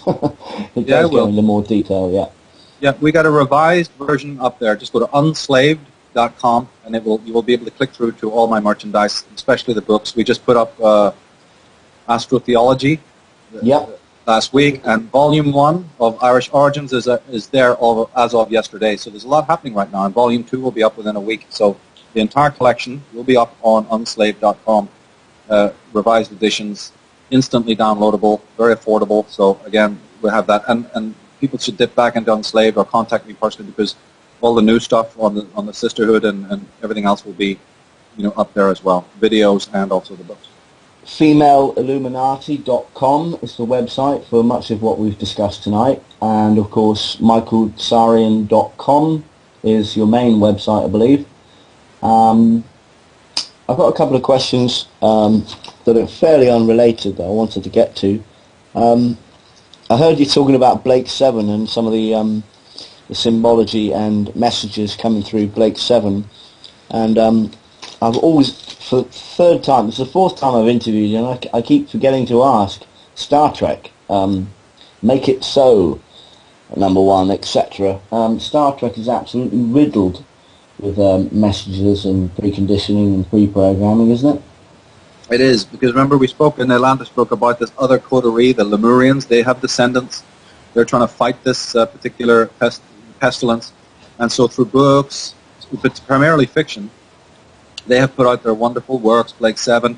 And by the way, as we're talking about the sisterhood, who runs the Federation in Blake 7? Right? Who runs the Federation? Yeah. Anybody familiar with Blake 7? Think of who is the head of the evil Federation in that. Oh, I forget now. It's been about 30 years since I've seen it, I think. Yeah, that's a quiz for people. Go check out Blake 7 and find out who Terry Nation. It's probably ISIS or something, is it? Yeah. I'm not going to say no more. But yeah, when you come to Star Trek, of course, when you come to The Prisoner, when you come to so many great movies, in fact, my whole career did start with studying the album covers and the newspapers and the magazines, and then moving out into the streets to look at the actual cathedrals and churches. The whole thing is symbolism from beginning to end, and that is what really initiates you into it, as well as does the etymology as well. And it's just about one being able to follow it, one being able to have the guts to follow wherever it should lead, as you say, through some of these bands that have this weird repetitive androgynous imagery, or some of this other weird sort of almost satanic imagery. What's it all about? And then you just have to keep on pushing and not get put off, and try to follow wherever it goes, and slowly it will lead you where you need to be. There was an Olympic kind of ritual going on the Thames. I believe it was yesterday. There was the Olympic rings were on the Thames. Just look back here at my notes, and you may find it interesting because it was a black square on the Thames with the symbols on the black square, floating on the black square, and it was 11 meters high. There's been, when you look back at the Illuminati card game for London, there's 5 people running away from an exploding Big Ben. The Illuminati card game from Jackson. Yeah, I'm aware of that. Yeah. And apparently the people running away from Big Ben had the same colours as the Olympic rings, etc. And you said the number 11? Yeah, it's 11 meters high. The rings are 11 meters high on a black square on the Thames, on the river. Remember we spoke about the ritualistic nature of Egypt, the Nile, water, body of water, etc. So I thought that was quite interesting. Yeah. Well, what I'll say about that is that all symbols of water represent the sisterhood.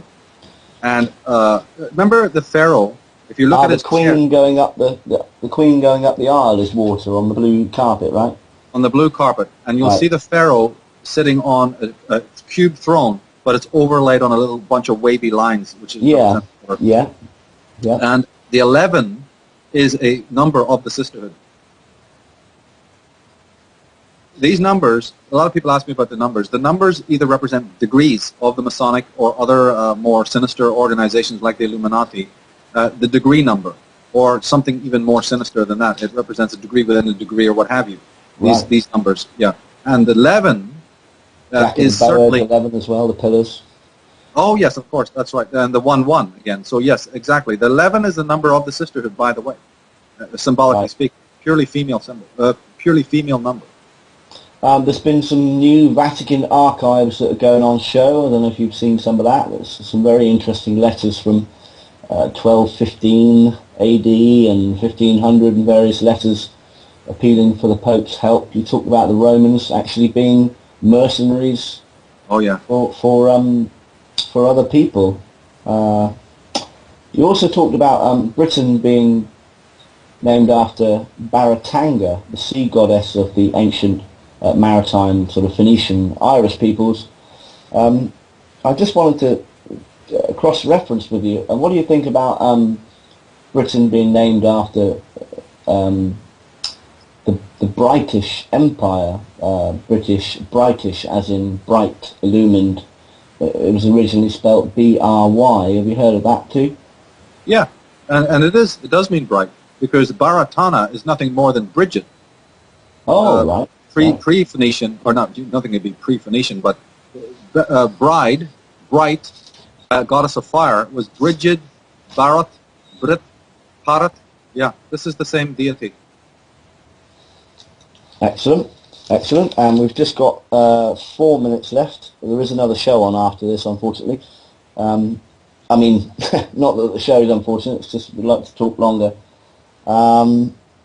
Interesting little note. Scottish Rite of Freemasonry, SRFM, Seraphim, the highest order of angels. CFR, Kafir, North African stroke Egyptian driver of cattle, and they think of us as cattle. And here's another interesting one. The Royal Institute of International Affairs, or RIIA, or RIA, Hebrew term for Ra. And again, League of Nations, LON, Hebrew stroke Persian word for lion. Right. And then NATO, Aton. It's just ridiculous how many. All the major spheres of influence that set policy around the world, CFR, Institute of International Affairs, League of Nations, NATO, they're all going right back to Egypt. Yeah. The Egyptian symbolism on Masonic aprons. People could look at Volume 2 and even Volume 1 of Irish Origins. We have so many examples of this. How much the Egyptian symbolism, and that the Shriners, think about the Shriners, how they use the face of Akhenaten and the great scimitar sword of the Crusades, and they're always using the symbolism. Yeah, and the fez, they use the symbol of the fez. So there's a lot of Egyptian symbolism there, and that's one of the huge parts that needs to be decoded. When we talk about the decoding of symbolism, you couldn't do better than starting with Egypt and then moving from that point on, because there's so much incredible stuff there. You were saying it was the Atenists that controlled the Romans. That's right. They were the mercenaries, and Caesars did their bidding. That's incredible. Do you know, first of all, Rome as an empire lasted a very short time. And then one of the things that people don't realize is why Rome folded up. Why did it cease to exist? It's because the Roman Caesars and emperors preferred to be in France. They actually moved to France. They were Merovingian controlled from beginning.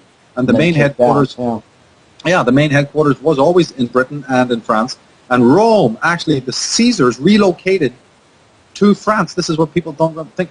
Rome was a very, very brief bastion of power, as a matter of fact, historically speaking.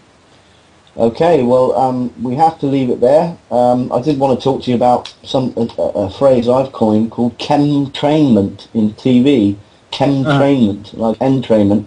In A History of Scotland, he's showing Calgacus, and every major character that he introduces is just one eye, or the presenter, Neil Oliver, is standing in shadow with showing one eye at virtually every shot.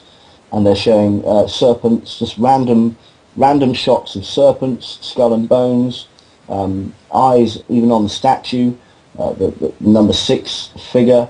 I've made a video, I'll send it to you. I made little screenshots of all of it. It's just absolutely ridiculous. In your face. I'd like to see that. See that. Because while he's showing sheep and talking about an early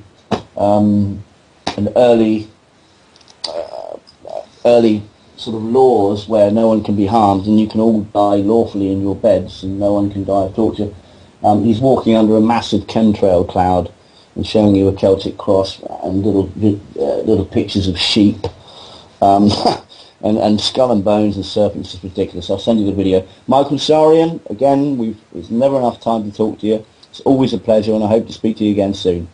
Well, thanks for this interview. It's history making we've just made history. So thank you, thank you very much for this. I really appreciate it, Patrick. It's great. I hope to do it some more in the future as well. Absolutely, absolutely. Thanks again.